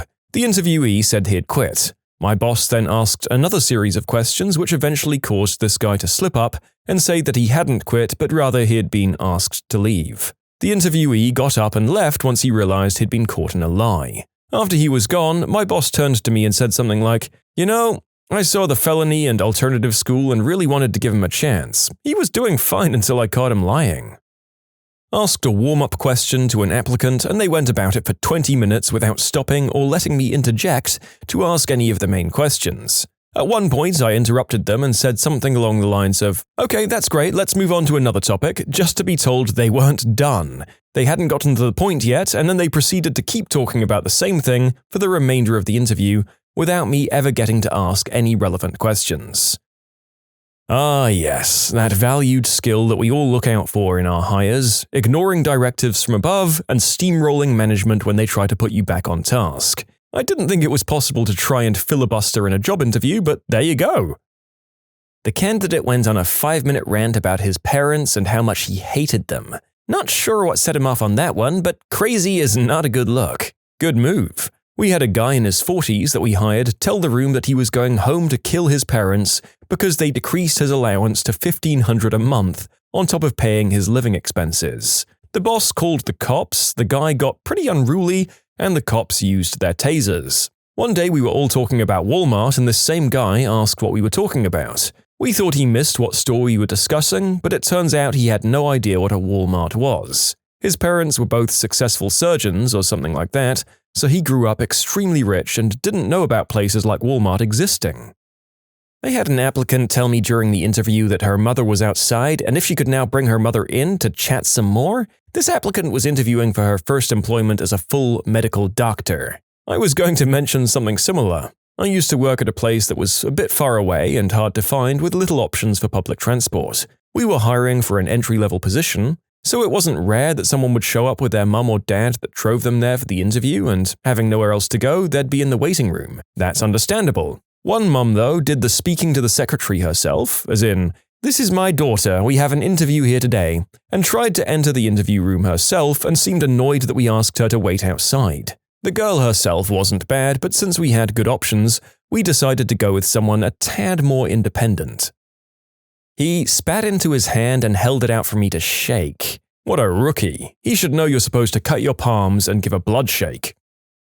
We were interviewing for a comic shop sales position. This guy was going great. He has the vibe we like and he seems to really know his stuff. Then bam, he goes on a tangent about human puppas, puppy play, and the variations it can take. I'm not one to kink shame, but damn if that wasn't unprovoked. The panel asked him, "So, you put Industry 4.0 on your CV, so you have some knowledge about it." Yes, I do. "How do you think it could be applied here?" Cue 15 seconds of stupid face from the interviewee. So we ask again, where or how do you think it could be applied? The interviewee starts spouting off some stuff about using CAD as if it was some amazing new thing. If you're going to put bullcrap on your CV, at least make sure you know something about the topic, like what it is for a start. I did some interviews for the help desk I worked at many years ago. It was some light technical questions followed by troubleshooting scenarios where you'd just walk us through how you'd solve a problem. One of the technical questions was, give an example of a browser plugin. The candidate proceeded to explain that a browser plugin was something you plugged into your computer to either sit on the monitor, like a webcam, or help you with your browsing, like a mouse and keyboard. They also missed all of the other questions we asked. On the plus side, they were very confident in the answers they gave us. I'm a young female software engineer, and I was interviewing this old-school 90s movie-type programmer guy who knew COBOL really well. I usually ask a tough algorithms problem, and I didn't really expect him to do well, but I was preparing to make the argument that he has so much real-world experience and could add some diversity to our collective skill sets and culture, so we should consider hiring him anyway. I start with an easy version of the problem, and it's fine, he doesn't do great, but I expected that. Then I start explaining the harder version of the problem, but before I could finish, he says the problems are exactly the same. I'm a bit taken aback, but I try to explain how the problem is different, and then he just starts yelling at me as to why he thinks the problem is the same. I sat down from the whiteboard and processed what had just happened in silence for a few minutes. If I felt I had the authority to end it there, I would have, but I didn't, so I attempted to continue. I work up the courage to start speaking again to try to help him, and as soon as the first sound comes out of my mouth, he immediately starts aggressively talking over me more of why he thinks the problem is the same, and asks in a very patronizing tone if I understand what he's saying. My boss gave me the authority to just end interviews in the future if they're being a jerk. The guy I interviewed was checking out my wife and asked whether she was single. This isn't my story, but I know of someone who was part of a committee hiring a new professor. At the final stage, they had 2 candidates they liked, so they took them both to dinner individually. Pretty standard in academia. The first guy did really well, but after the meal, he picked up his plate and started licking it. Licked it clean. The committee was pretty weirded and grossed out. The second guy also does well, but eventually he asks, "So, what's the university's policy on dating students?" The committee was like, "Well, I guess we're going with the plate licker." I was doing a basic boilerplate interview in 2009 for an entry-level position. Everything was going well until my last question. I tried to keep the last one kind of fun, but also try to get an idea of how they view money since their job is handling thousands of dollars a day in cash. So I asked them, if you had $1 million right now, what would you do with it? The normal and boring answer is to invest most of it and spend a little on stuff. This person's answer, well, it wasn't that. So I'd put about half away for my retirement, and the other half I'd invest into buying as many substances as I could so I could resell them. I have plenty of contacts, and the return on investment is pretty good if you buy bulk. Needless to say, that's a bit of a red flag. This is because people try and steal the daily deposit and buy and resell substances that night and then complete the deposit in the morning. It happens much more than you'd think. Assistant manager here. I was interviewing this one young man, and he was doing solid till he said, "Man, that coworker of yours, I want to knock boots with her." Much like a video I did recently where we talked about bad first dates, I feel like we should appreciate these really bad applicants for showing such obvious signs from the get-go, rather than waiting until they're hired before destroying your office from within. I don't know how we should reward them, but I've got to say they're more preferable. My first professional job was an HR manager at a small factory. I was interviewing an applicant for a job in our quality control unit. During the interview, his cell rings and he stops the interview and takes the call. He ends the call and then tells me he just got another job offer and accepted the position. He proceeds to tell me his buddy is in the lobby and would be perfect for the job he was interviewing for with us. He wanted to get him to take his spot at the interview. I couldn't believe what I'd just witnessed. I declined to interview his buddy as he had not applied for the job. Some people are unreal. I don't interview applicants myself, but for one job they'd interview 2 of us at the same time for the same position, which was worker at a gas station. They ask questions, and for one I could answer first and then he'll answer the next one first, and so on and so forth. It's my first job interview ever, as I'd just finished high school, and the guy I was up against was more qualified in every way. So one question was, what would you do if you'd found out that our station manager is stealing stuff from the station or selling them to put money in his pocket? I said I'd report him to his supervisor. This company has a chain of stations in the country, and for every region there is someone who supervises the specific region. The same way we workers answer to gas station manager, he has to answer to his regional supervisor. They explained this all when they introduced us and told us about the company. The other guy's answer to the question was, I'd blackmail the manager that if he doesn't include me, I'd report him. I'll finish with the fact that I was the one who actually got the job. You can submit your own stories to be featured here on the channel. The story submission link is in the description below. And if you want to listen to some vibey music in the background, check out easymode, also linked below, and subscribe. My department is a very male-dominated one, and I'm the only woman. I'm also the second stage of any interview to join us. It goes like the team leader talks to them, then I do, then the grand boss does. This one guy passed the section of the interviews conducted by men with flying colors. He then spent the entire section led by me staring at my chest. I was wearing a frickin' turtleneck. He was newly graduated, so we gave him some feedback about appropriate interview conduct, and then hired a different candidate. It was going well until she suddenly said, I don't know why people think interviews are so hard. Like, all you have to do is be normal for 10 minutes, just don't talk about your downstairs herpes or whatever other transmissible disease you have. This was an interview for a residency position as a doctor. Not sure where she ended up, but it wasn't with us. An in-person interview for a copywriting position at a tech company. It went great until they asked me how much money I wanted. I'd never been in a position to negotiate before and was still fairly new to the industry. I had zero idea what my market value was, and they wouldn't give me a ballpark. I tried to play it off and say that I was more interested in the opportunity than the money, but they insisted that they needed a figure to work with and that they wanted to pay me fairly. I said some number that was in retrospect way too low, and the what the frick look on their faces just said it all. I could tell they weren't going to call me back after that. It would be like a software engineer sitting you down and telling you that $13 an hour sounds about right. You'd think something was seriously wrong with him or his work.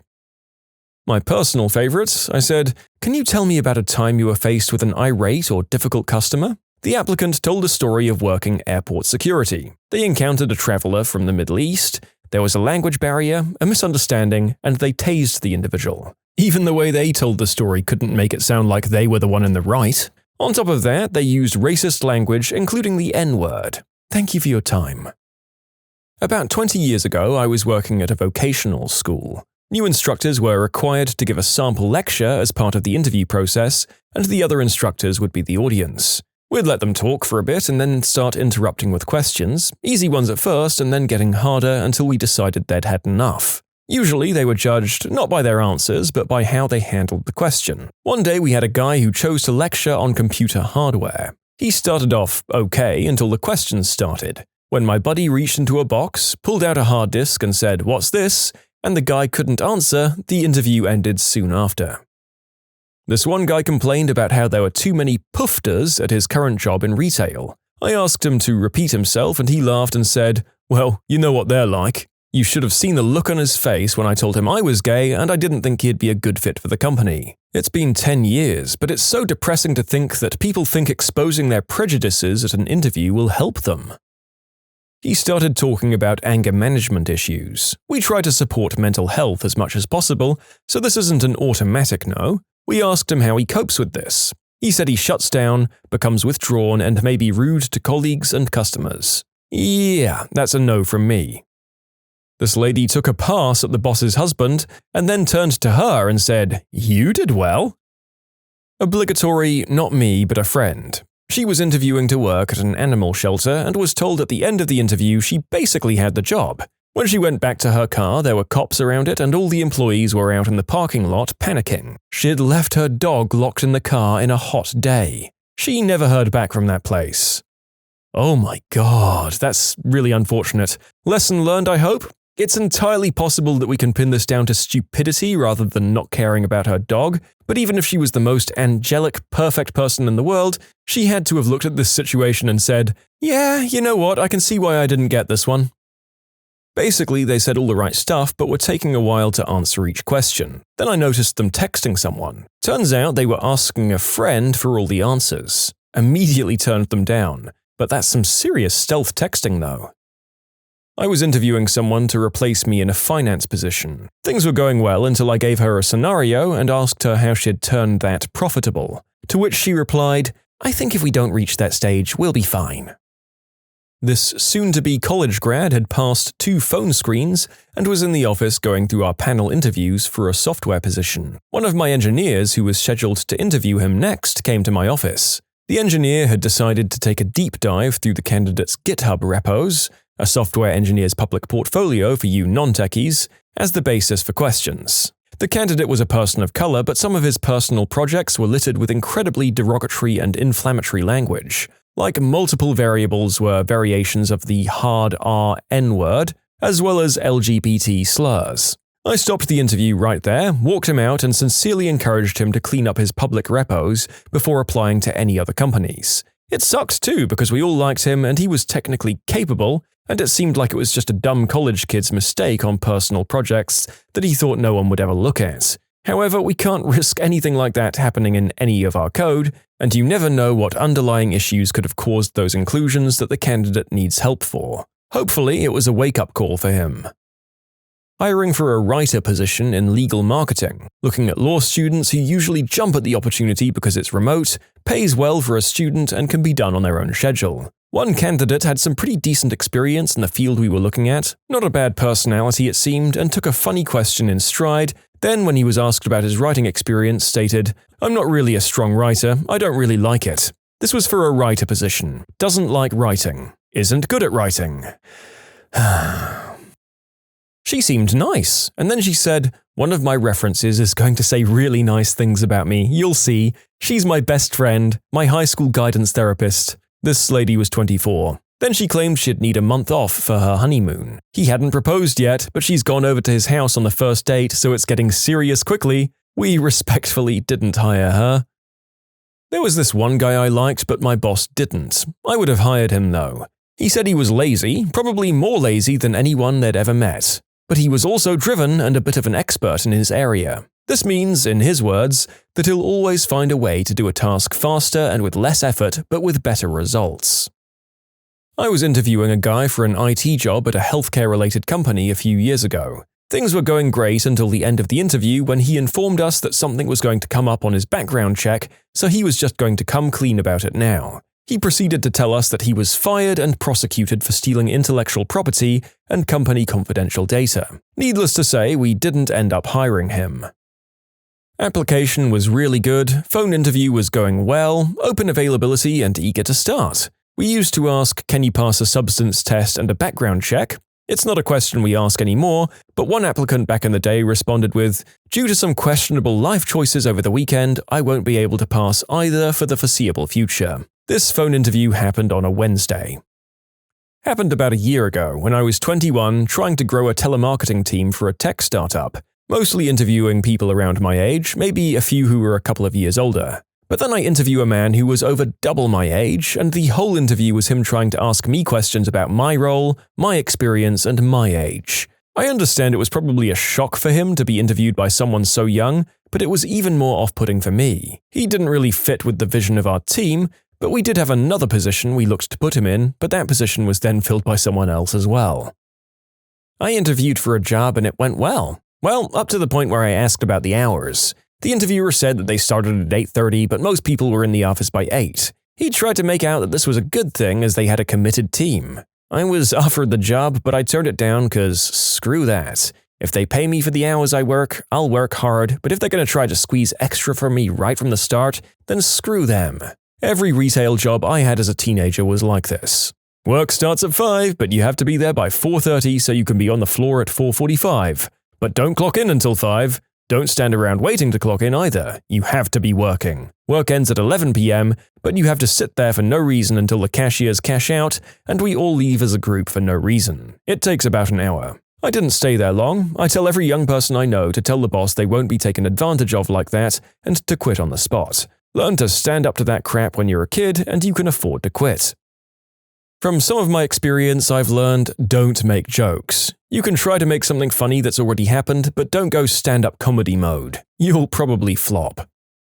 I can tell a story from my mum, who in her career did some interviews.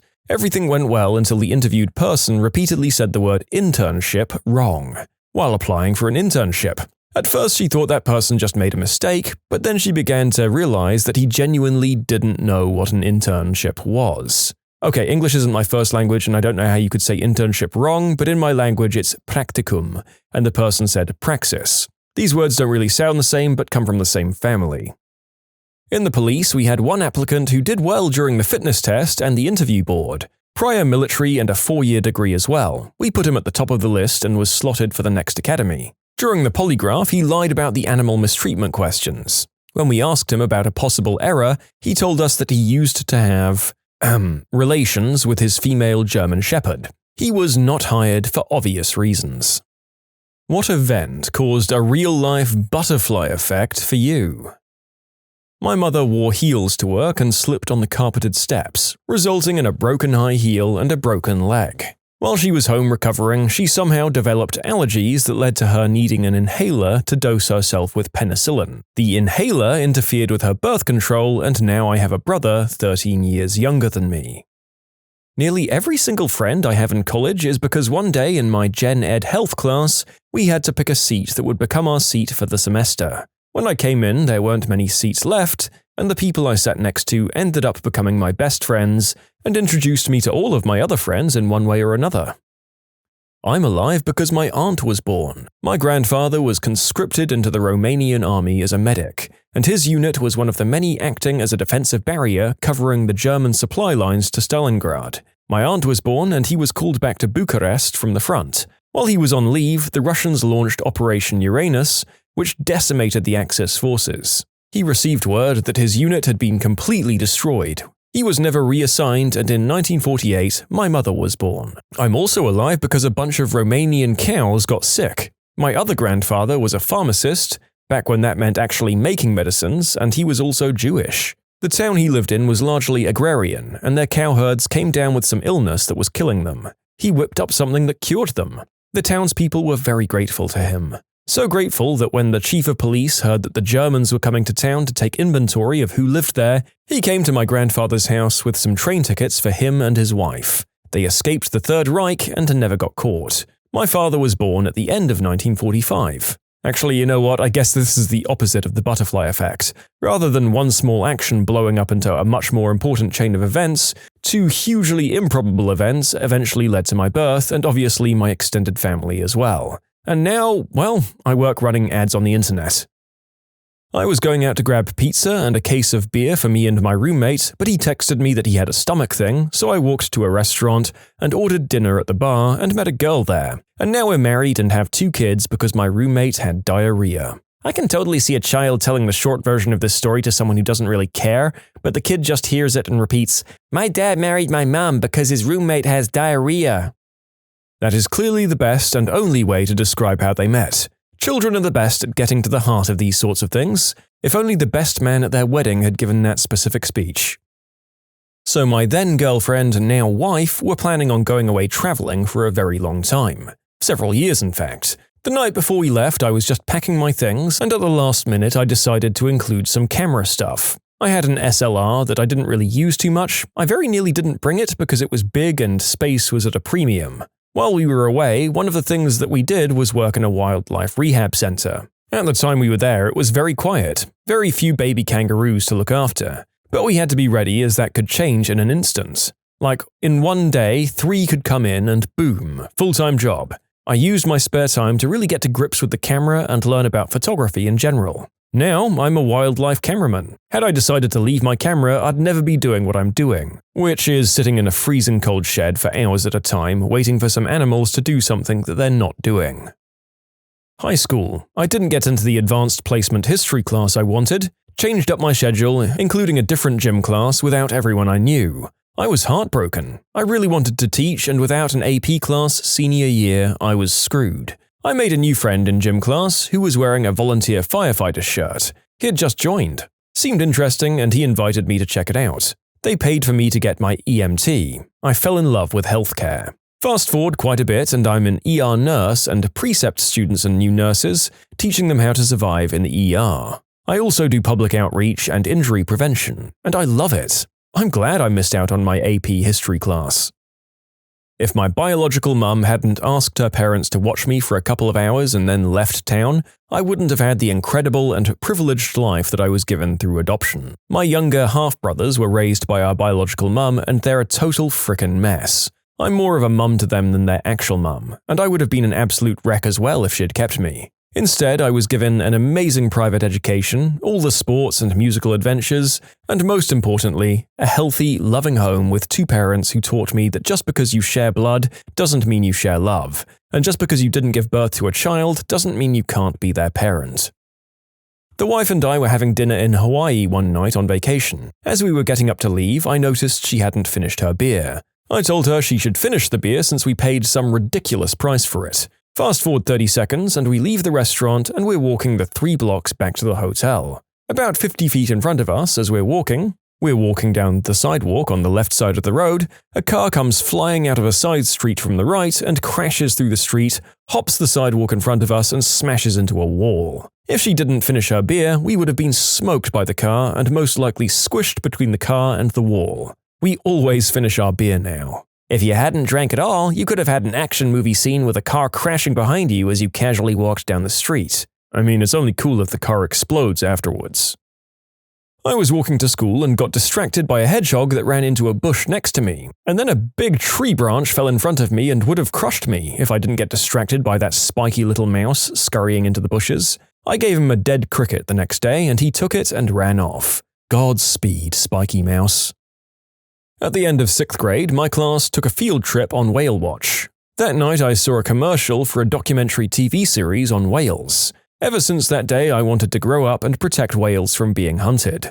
Today I work in the military specializing in marine preservation. Cool. I didn't even know the military worked in marine preservation. My brother spent a career as a Navy corpsman, a medic, and for 23 years of his life he was trying to preserve Marines from their own stupidity. Everything from bullet wounds and major contusions to heart attacks to venereal disease. As it was with the Marines, I suspect there were a few cases of crayon poisoning and more than one marble up the nose too. The Navy definitely invests in marine preservation. Getting my ears pierced the day after I graduated high school got me where I am today. I worked at McDonald's at the time and was scheduled to work that night. Before my shift, my girlfriend at the time convinced me to get my ears pierced.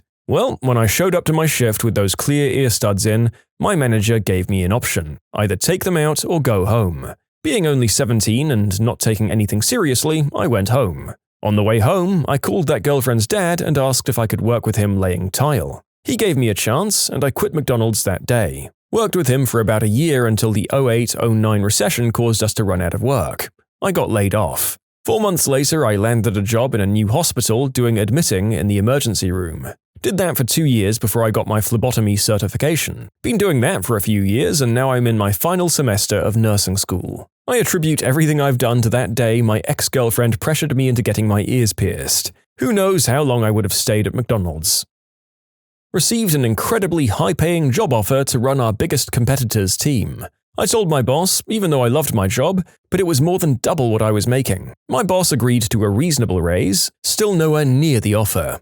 I decided to stay because I genuinely loved my team and co-workers, and the money wasn't enough to leave that happy place. In exchange, I had to take up another account that meant a business trip I didn't have in the plans. I went on that trip and met my future husband. A couple of years later, we went on our honeymoon at a new resort in St. Lucia. Ran into someone I knew from home and work. Turns out, the team that I'd been given the job offer for had made so much money that they'd booked the same resort to celebrate. I sat there and went, wow. Life is nuts. I would have ended up there either way.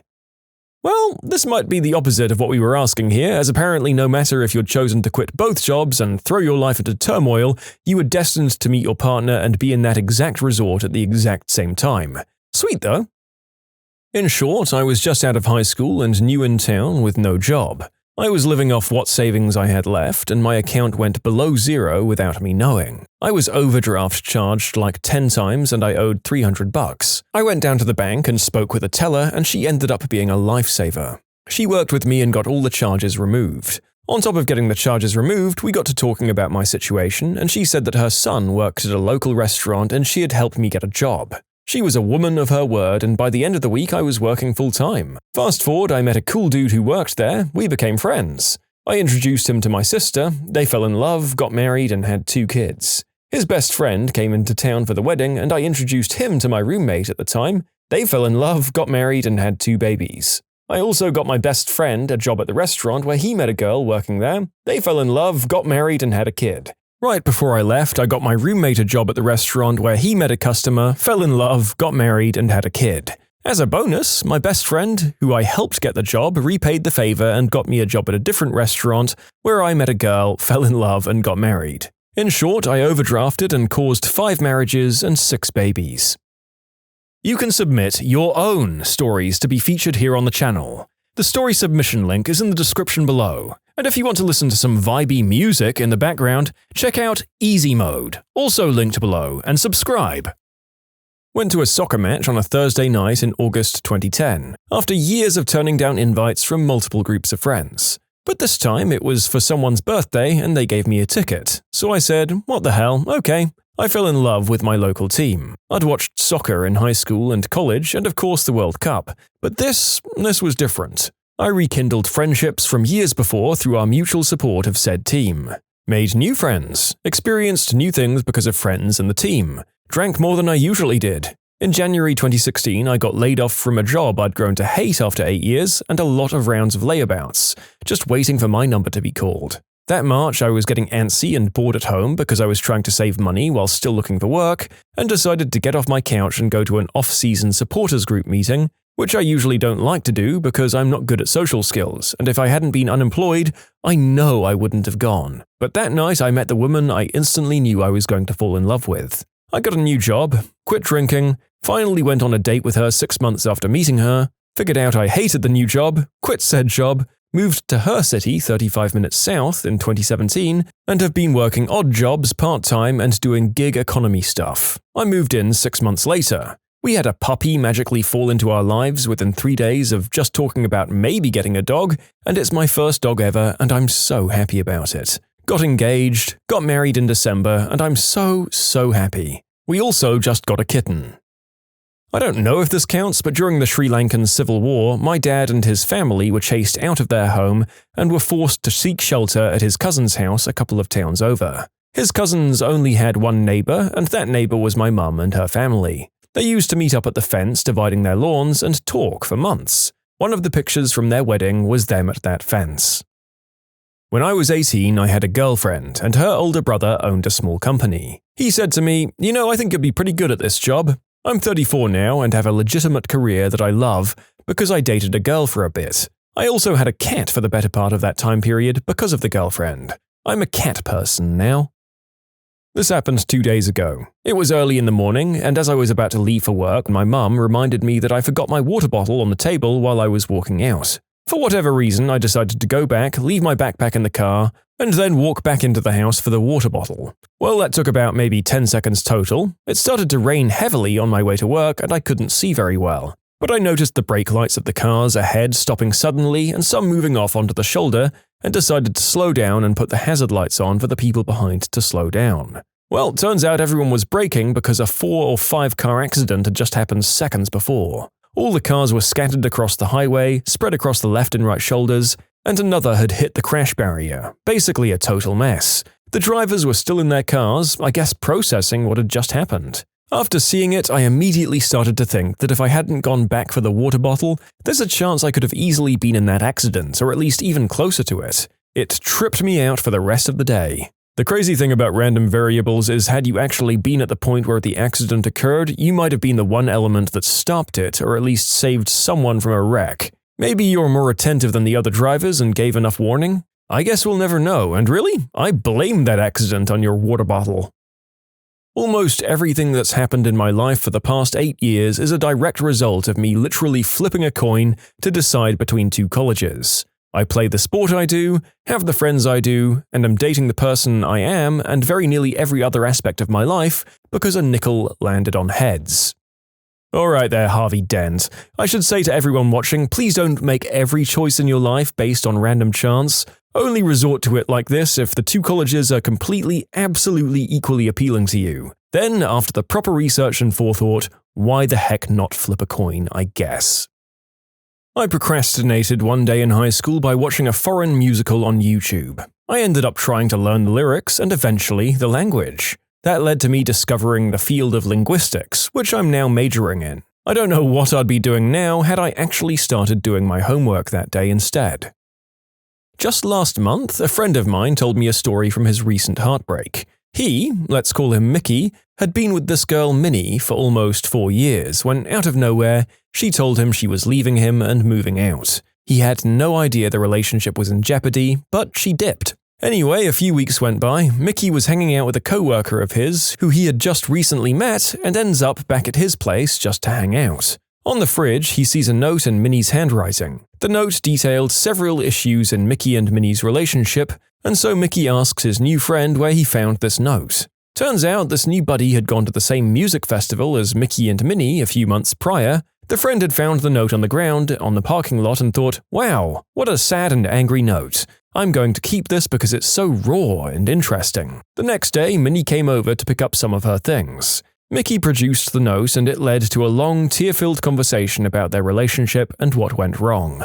They didn't end up together because, despite the pseudonyms I've given them, this is no Disney story. However, the resulting discussion helped them both achieve closure in a meaningful way, all because a random coworker kept and found a discarded note in a festival parking lot. I suffered with sack pain for a week or so to save a life. When I was a kid, my family went from the UK to visit my auntie who worked as a nurse in Germany. Being obsessed with Lego at the time, I was excited to be getting to go to the original Legoland in Denmark on the Friday of the week for the weekend. Cue waking up to crippling pain in my groin early in the week. After assuming it was just strain and waiting a few days, on Thursday I was given the choice of going to Denmark the next day or heading to the hospital and staying. I chose the hospital since I was in that much pain. Turns out there wasn't anything to do but take painkillers and chill. When it got round to the Saturday, my aunt went out to get me some Lego to cheer me up. Her and my brother stopped at a swimming pool for a while on the way back, where she was throwing some of those weight toys that they got from the toy store into the pool for him to dive down and get. Some German teenagers were taking the toys, so my auntie tried to shout at them in broken German. So they left to a deserted part of the pool. Next minute, they pull out a toddler from the pool completely unconscious.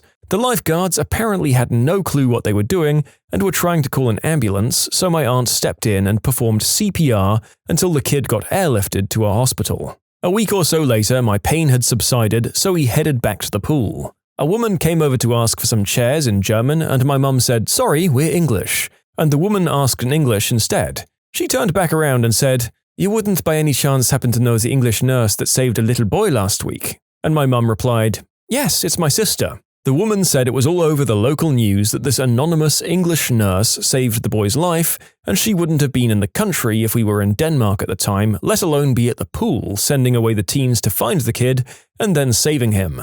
I still have never felt more glad to get a pain in my nads.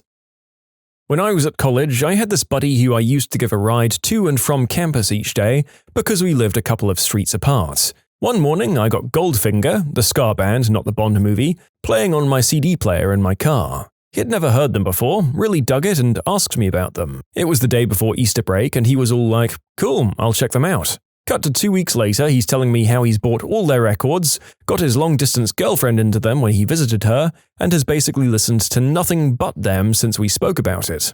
I felt good for helping a buddy discover his new favorite band, but thought nothing more of it. That summer, me and this dude have a falling out. Long story, but the short of it is that he screwed me out of nearly £1,000, and a bit later I stopped seeing him around. After a while, a mutual friend told me he'd dropped out and moved away. The next summer, a friend of mine asks me if I want a ticket to see Real Big Fish that evening. His sister was supposed to go, but is really sick and can't.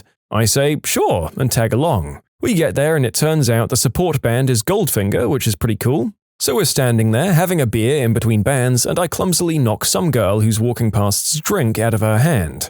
I turn and apologize and offer to buy her a replacement. While we're waiting at the bar, we get to talking and we're getting on pretty well. Me and my friend end up hanging out with her and her sisters the whole night, having a great time, and me and this girl end up exchanging numbers. Cut forward again a couple of years, me and said girl have been together basically since that night. We're moving in together and it's going really great. The night we move in together, we're sitting amongst all of our boxes of crap on the only seats that are unpacked, And I say something like, imagine if I hadn't taken my friend's offer to go to that real big fish show that night. We'd have never met. She's then like, not only that, imagine if you hadn't bumped into me and we hadn't got to talking. Our original plan that night was to leave after Goldfinger played, as they were the only band we were bothered about seeing. I commented something about how I really liked them or something, I forget what, and then I asked how she got into them. I'm paraphrasing, but the long and short of it was, oh, my sister got me into them. Her D-bag ex-boyfriend got her into them. They were long distance while she studied in the US. They used to go to shows together when he would visit. He's actually from round here, I think. Yep. Same dude that I used to give rides to. Bonus butterfly effect, my buddy who was with me at that show actually ended up marrying the sister in question last year. In short, managed to set myself and a buddy up with serious relationships just by introducing some random dude who I used to give a ride to school to a band that I liked. Alright, service workers, when did you get to experience your very own, "Sir, this is a Wendy's" moment? This is really weird that this became a meme, because I swear this is true. In about 95, I was driving from New England to Florida for a college spring break trip. Somewhere in South Carolina, we stopped at a Wendy's. Near the hallway to the bathrooms, they had a big map of South Carolina, and I said to a person, "Can you tell me where we are?" I was pretty clearly indicating the map. The lady said, honey, you're in a Wendy's." I was like, "Thanks, okay, so, no Big Macs then." One time, this older guy rushes up to order and slams a coupon on the counter saying, "I want this." I pick it up. It has menu items for KFC. I ask him, "What exactly would you like to order?" He instantly gets disgruntled with me for not reading his gosh darn mind and shakes his finger at the coupon and said, "Well, whatever's on the coupon, obviously," in a condescending tone. I just look at him for a minute and say, word for word, "Sir, this is McDonald's. I don't know what you want me to do with this KFC coupon." He looks at me dumbfounded. Then he looks behind me at the menu and around the store and yells, "Ah, crap!" Like this isn't his first time walking into the wrong establishment. He then grabbed the coupon and stormed off. "So, you don't have tables?" "No. I'll just have the general chicken. This is Pizza Hut." "Fine, just a few egg rolls." "How about a pizza?" "Why would I order pizza at a Chinese restaurant?" "You know what? You're right, that would be stupid."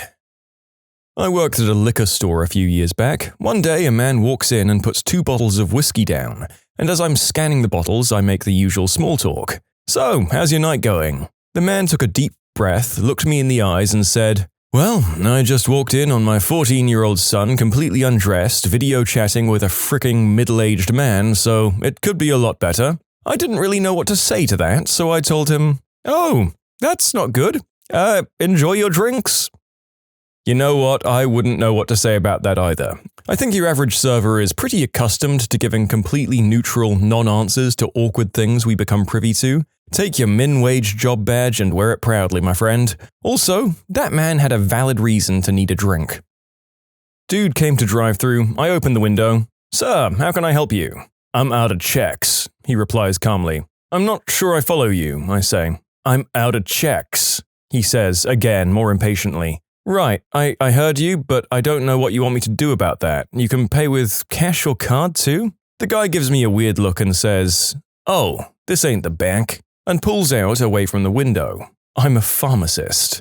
You know, I think someone at that drive-thru is dealing. More likely this is a passphrase. There was a guy dealing out of the McDonald's near where I used to work, and you had to order some weird combination of things to get your substances. I used to work at Target, and they hired a new girl who'd previously worked at Walmart to work the fitting rooms and, by default, the intercom system. A few days after she started, she was about to make an announcement over the intercom, and I guess habit took over because she started the announcement with, "Attention Walmart shoppers." She realized her mistake and made a good recovery with, "You are in the wrong store." Haha, I frickin' relate to this crap. 3 years at Chipotle, and then I started selling boats at Base Pro. My first call was, "Thank you for calling Brodemore Chipotle. You can't buy a boat there, but this is Base Pro, so you're good. What can I do for you on my first day here?" Facepalm. I was working at Brahms, and this guy went on a whole rant about how Queen and all the bands from the 70s and 80s are working with the government to erase memories, all because he heard a lyric wrong.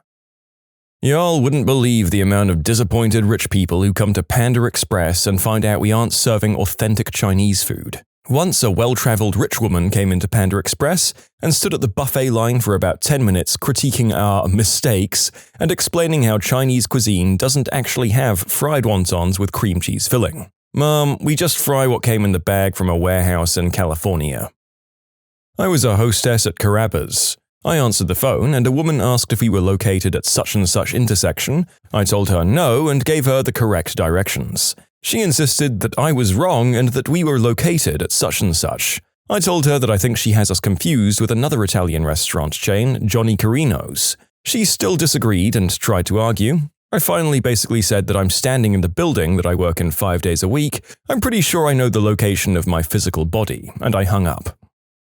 I worked at a pizza place and I got a complaint that we delivered sushi. It was a pepperoni pizza, but he couldn't be convinced.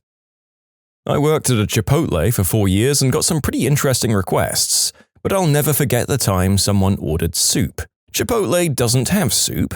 I promptly reminded her that this was a Chipotle, but she insisted we could do it. So we made her soup at Chipotle. It was the grossest concoction of bean juice, sofritas, mild, medium, and hot salsa, and sour cream. She was stoked. I used to work at Taco Bell as a drive-thru guy. I just took people's orders, took their money, and gave them their crap, basically. So there's the usual script you have to follow when a customer pulls up. Hi, welcome to Taco Bell, how are you? And 90% of them say, good, could I get a… and carry on with their order. The kind 10% of people say, good, how are you? And you'd basically say something like, pretty good, thanks for asking. What can I get for you today?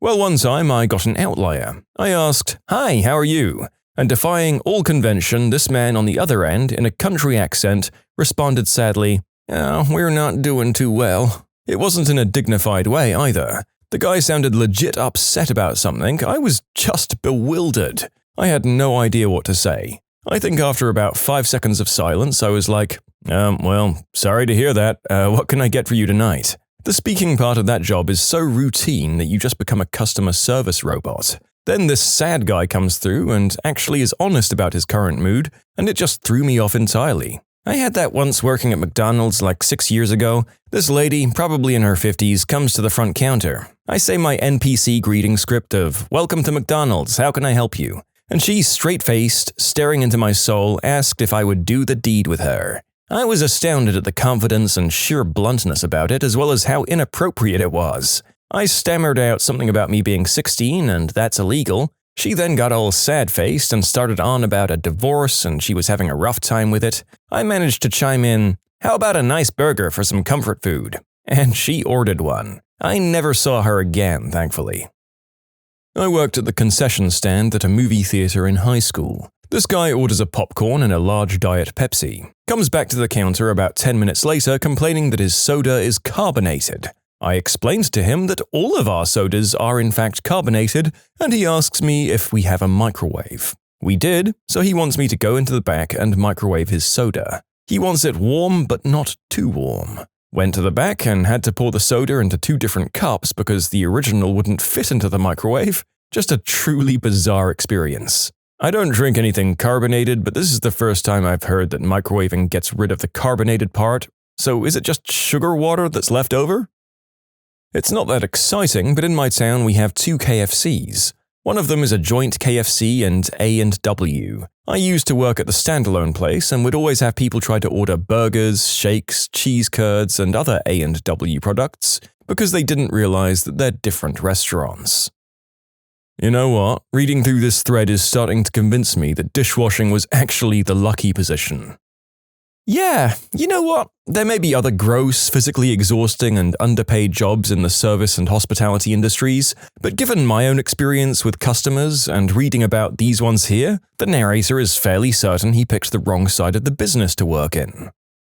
Worked at McDonald's. We'd always get people that would ask for a Whopper burger, either seriously or trying to be funny. Cue the exhausted, we don't sell Whoppers, sir, we have the Big Mac. In response, we usually get an, oh right, okay, one of those. Until one day we have a guy come through drive-thru that asks for a large Whopper burger, and an instant reply back, sir, we don't sell Whoppers here, we have Big Macs or Quarter Pounders or McChickens. He replied, nah, I don't want that, I want a Whopper. Sir, we don't sell those, this is a Macca's. The closest equivalent would be a Big Mac, but it's not a Whopper. If you want an actual Whopper burger, you need to go to Hungry Jack's, which is what we call Burger King here. He replies, "Give me a frickin' Whopper meal." Okay, sir, I can't give you a Whopper meal here, but I can order a Big Mac meal for you. The Big Mac is the closest equivalent we have, but it is not a Whopper. Are you happy with a large Big Mac meal instead? Yeah, was that so hard? We give him a large Big Mac meal at drive-thru, and sure enough, 10 minutes later, he's back through the drive-thru, screaming into the speaker that he hasn't gotten his Whopper burger. And yeah, I'm from Australia. Burger King is known as Hungry Jack's here because when BK first arrived to Australia, there was already a small chain of locally owned burger restaurants in Sydney called Burger King. I worked at Dunkin' Donuts, and one time a customer came through drive-thru and complained to us that the drive-thru was built in a way that made it very hard to drive. She started yelling at my co-workers, so I just put down what I was doing and told her, "Mom, we can't change the construction of the building." Like, seriously, what did she want us to do? I just make sandwiches.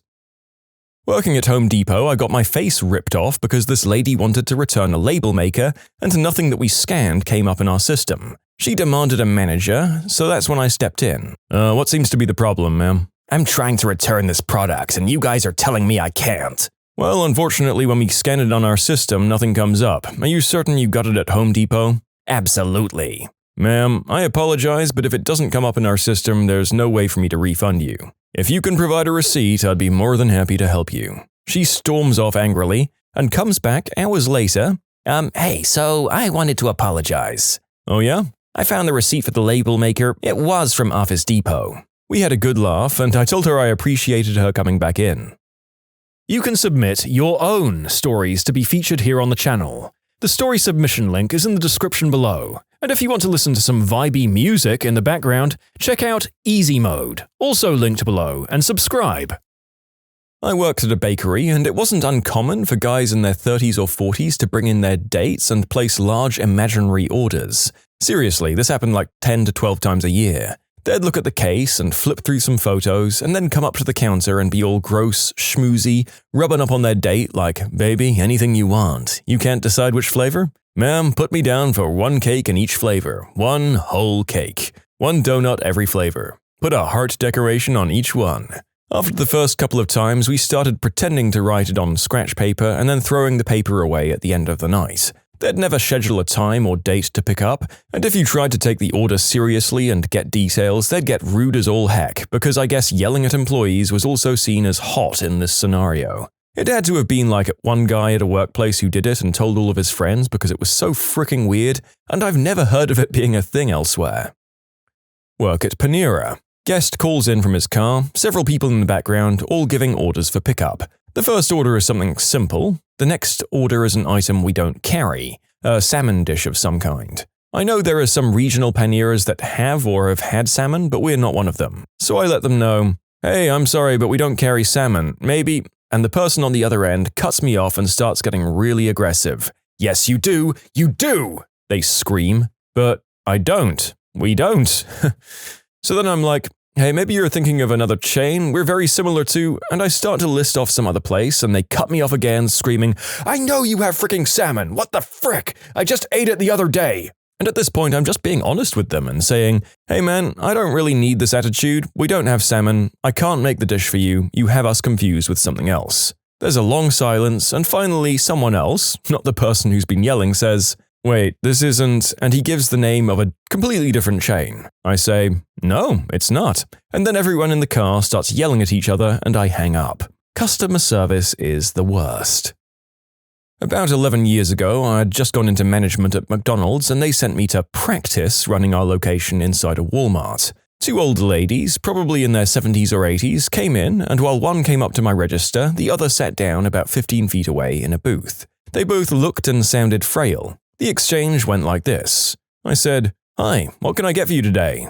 The first lady, Yes, I'll have the lunch meat combo. I'm sorry, what? The lunch meat combo. I'm sorry, we don't have that here. Oh, well, what do you have? Well, we have burgers, fish, chicken. Wait, what is this place? It's a McDonald's. The first lady turns to look at her friend and literally yells, They don't have the lunch meat combo here. The other lady, sitting 15 feet away, What? I said they don't have the lunch meat combo. What do they have? It's McDonald's. What? McDonald's! Where are we? Lady 1 looks at me. Just give us a couple of minutes, dear. I say, no problem, take your time. At that point, I had to step away because the interaction reminded me so much of the SpongeBob episode with the two older ladies and the chocolate bars that I was about to die laughing. So I had someone else take over the register and told them to promo their meals because they made my day. This is wild. At least they seemed nicer than about 90% of the other stories we're reading in here too. And now I have to go watch this episode of SpongeBob to give me some context. Worked at Chick-fil-A for too many gosh-awful years. A guy walks in looking at his phone and says, "I'd like the fish sandwich combo." Cue confused blinking on my part, and then I finally asked, "What was that?" The guy looks up from his phone, sighs, and said, "I want the fish sandwich." I say, "Sir, this is Chick-fil-A. Literally all we have is chicken." He finally looked up at the menu behind me, then around the restaurant, completely bewildered, turned around and walked out. I don't even know how he drove there, parked, and walked in without noticing where he was. Worked at a small roadside produce place. My boss had a few different stalls, so I was often left to run the stall myself. I remember this lady walked up. Do you have any tomatoes? No, sorry, we don't. But the place down the street has them. Then go there. Someone asked me, "What type of meat is on the grilled chicken sandwich?" I responded, "Muskrat." He didn't think it was very funny. My family runs concessions trailers at fairs. Lots of great stories, but this one always sticks out. We have a giant 16-bay steam table directly in front of the serving counter. It's old and some pans don't sit quite right, so there's always a bit of steam leaking out. Our trailer is built around one item, pierogies, and the trailer is even called that. All the signs advertise pierogies in big letters. So one day it's like 90 degrees out and sweat is just running off all of us. We're packed, the line is running down the street, and we're 8 servers deep at the window. Customer comes up to the window after standing in line for probably about 15 minutes, sees us with soaked shirts and headbands, steam pouring out of the trailer, and they ask, "What flavor ice cream do you have?" A customer called the store with a very specific request that I did my best to fulfill. She had her husband pick it up. He returned 20 minutes later with food thrown in a bag out of its container and then threw it across the counter at me. His wife called to tell me I would never amount to anything. I was on my final 2 weeks, so telling her to make her own dinner was particularly rewarding. I worked at a Chili's, and when I was hosting, old people would constantly come in and talk about how weird it was that we redecorated so suddenly. And where did the salad bar go? They thought we were Sizzlers, which was 2 buildings away from us. It happened at least 4 times. I also work there, and it amazes me that people make that mistake everywhere. I have people come in to pick up food and get incensed at the fact that we don't have their name on our list, and we must have screwed up. Then I ask what's on their order, and they rattle off food from the Outback Steakhouse, which is next door. They say nothing and walk out the door. Like, I get making mistakes, but how do you miss a giant pepper on the side of the building, expecting steaks with an Australian theme? I worked at a pharmacy and once had a doctor call in to ask if we do doctor's notes. The pharmacist carefully explained that this was a pharmacy and that only doctor's offices can give out doctor's notes. We only receive prescriptions. The man said okay, then after a moment of hesitation asked again and received a gentle but firm no. The pharmacist got angry and hung up with him after telling him no yet again. We received a call from him 3 more times. I picked up the last one and answered, "This is," and I gave a different pharmacy name. "How can I help you?" He started out by asking if we were located on John Street. I said no. Then he asked if we do doctor's notes yet again. After a brief pause where I contemplated life, I just responded, "Sir, we're a pharmacy." He then proceeded to hang up on me. What a jerk. I used to manage a Del Taco during my high school teenage years, and we had an older man come in once a month and drive straight past the speaker to our window. At said window, he'd look at me until I came over, start ordering Starbucks, and then midway through realize it was a Del Taco and drive off. Once a month, every month, for 2 years.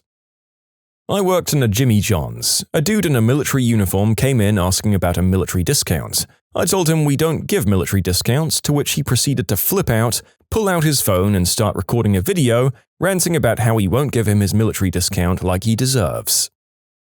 When I was really young and had recently tried fried calamari, I confused it with the fried clam strips at White Castle. I was adamant that they had fried calamari and convinced my dad to order it for me at the window. They laughed at him. I worked in a restaurant and people can get Deliveroo or Uber Eats from us. A couple of times a week, a driver will show up and show us their phone with an order for a 12-inch sub. Yeah, mate, that's the Subway across the street. We're a pizzeria. Read the address. God knows how they find the customers' houses. I worked at Burger King when I was a teenager. We're short-staffed one day and the girl on the drive-thru was on break, so our manager stepped in to cover her. He was pretty old and didn't have the best hearing, so most customers were pulling around to the window to talk to him as he was struggling to hear through the headset. Anyway, this one guy rolls up to the windows and shouts, "I want a large Big Mac meal with a Coke, please!" Is that so damn hard? My manager very calmly says, "My apologies, sir, that won't be difficult." He leans out the window and points down the road. "There's a McDonald's about 3 miles in that direction, they'll be able to help. Have a nice day, sir." Then he just closes the window and walks around the corner out of sight. I laughed so hard. I worked at Dairy Queen, had a lady saunter in all frustrated, bag in hand, whipped out her receipt without giving me much context and said, "There's supposed to be a buyer blast." I told her, "Mom, this is for Taco Bell." She quickly said, "My bad," and sped out of the restaurant. I think she was making up a story and did it in the wrong store. Also, the number of people who asked, "Do you serve ice cream?" is way too fricking high. What did a crazy stalker do because they had a crush on you? He asked to meet. I told him I wasn't home. He answered with, "But your light's on." He lived nowhere near me. My street is a cul-de-sac, so there's no reason he was passing by. He was creepy in many other ways as well. He told people we were in love. Nope. That we had forbidden love. Nope, nope. And kept messaging me for years. I stopped responding in the first year. I was between 15 to 23 and he was 23 to 31. Even when I was living in another city, he kept telling people about our love. He acted like a normal, sweet guy, so people had trouble believing me. I had to deny more than once that I'd ever kissed him, and I was his friend briefly when I was 15 and ignored him. It only stopped when I randomly met a friend of his in the city I live in and showed him all of the messages. The guy was shocked. As far as I know, his friend talked with him and he finally stopped. Curiously, he began dating a girl with the same name as mine. Creepy as frick. He proposed marriage so aggressively that he had to be escorted off the premises, and then later broke the lock off my dorm room and tried to get into bed with me. I invited her to hang out. She was already outside my place waiting for the call. Took pictures of me while I slept. There was a group of us all sleeping in one room. I woke up to see him taking photos of me. Plucked a hair off of my jacket and ate it in front of me. He broke into my cousin's house and stole my guinea pig to feed to a snake because I wouldn't break up with my boyfriend to date him. She sent me threatening pictures after she found out I had a girlfriend. My state's psychiatric care is a joke. I had her hospitalized multiple times, and they'd first pump her full of drugs and send her home. The police were an even bigger joke, and they couldn't understand why a guy wouldn't want a beautiful woman to be obsessed with them. They didn't seem to understand that I needed a restraining order not only for my own safety, but to keep her safe from herself. I inevitably had to be moved out of state, change banks, phone companies, jobs, and I dropped off social media just to have a life that existed outside of her. Several years later, she did thank me for it. Good on you for doing what you could to get away for both of your sakes, and to her for recognizing that she had an issue. Hopefully you managed to get an even better life in your new setting. Found out he'd been telling my co-workers that we'd been dating for weeks, when in reality I'd never spoken to the guy in my life. Found out when I was asked about my crazy weekend with my boyfriend, when I am in fact single as all hell. This was a while ago, in high school, so I don't know if I can really fault him for being an idiot, but he told everyone we knew that I was his dream girl and that we were going to get married. He actively sought out rumors of who I was crushing on, or who was crushing on me, or just any guy who had talked to me and tell them to please, please, please let him have the chance and to not ask me out. Weirdest thing was I didn't even really talk to him and didn't even know his last name. I just said hi during calculus every day. Wrote racy fictional material about me in which I said, "Stop, I'm only 16. He was in his mid-20s at the time. Walked a good 5 miles with me because she was going my way. I was almost home before I found out she lived 30 seconds from the pub I met her in. She said she'd have to stay at mine as it wasn't safe for her to walk home alone. I ended up having to explain that I wasn't attracted to her and had to call her a taxi home and pay for it. Wrote a love letter in blood. Somehow the teacher got hold of it and then the whole school found out. I had someone I worked with at a movie theater ask me out and I told them I wasn't looking for a boyfriend. So, the next time he was closing and I was opening the next morning, he poured popcorn salt all over the office desk and shaped it to say, "Die," and then my name. One of my brother's friends tried to impress a girl by shoving his whole hand down his throat. They stole my hat and refused to give it back because it smelled like me. Paid someone to attack me so they could rescue me. Didn't work. Hit the attacker with a book bag, pinned him down. He started yelling that he had been paid to do it just as the other guy showed up. I was on my way home from work, he knew my schedule, and I took the bus. A junior in high school tried to tickle my pickle in front of my friend when I was a senior because she thought I was cute. This isn't the only advance she made, but after this she lost her mind a bit. I used to be a mall cop, and one of the girls at the frozen yogurt place asked me to prom publicly on Instagram as her Man Crush Monday. I was 20 and out of the high school mindset, so it was pretty embarrassing. I politely declined and the post came down. Not really disturbing, I just always felt so bad that she shot her shot so publicly for it to not work out. These comments make me really glad that I'm ugly. This guy I knew for a while went out of his way to introduce himself to me. He was nice enough, we hung out in a group sometimes. Eventually he started to do weird stuff. He asked me where I'd bought some new clothes and then I saw him the next week wearing the exact same clothes, the shirt and jeans and shoes. Then I started seeing his car in my street at random times of the night. I got up to go to the bathroom one night and to let my cat in, and he was sitting in his car watching my house. I wasn't scared of this guy, he was weaker than me, but it was really weird. He'd call me and put me on speakerphone and then record our conversations. I found this out from a mutual friend. Anyway, I made sure he knew I didn't like it and I stopped hanging out with that group of friends. Then a few months later, I received a call from one of my best friends who told me a story about the same guy who had copied his exact hair color, which was red and black and blonde at the time. Since then, we always think back to this guy and laugh. We call him Stalker Adam. To be fair, he wasn't dangerous, I think he was just awkward and lonely and didn't know how to cope with his feelings. Snapped my bra strap to get my attention. Put a pipe bomb in my husband's truck. Hey, free pipe bomb though. She stole a bunch of my homework and then asked me out in a very passive-aggressive manner. Then she followed me home, rang my doorbell and demanded I go out with her. We were 14 and her parents drove her. I think I just told her to go home and close the door. I didn't really know how to deal with sociopaths back then, and she took it pretty badly. She did not leave me alone after that. Frequent calls and shaming, but she didn't do anything crazy and it didn't really escalate. I don't know if this counts, but I broke up with an ex because I just wasn't into her. Started dating a new girl and ran into my ex at a party a few weeks ago. She pulled me into the bathroom and showed me her thigh in which she had carved my name into it, claiming she still loved me and we'd only dated a month.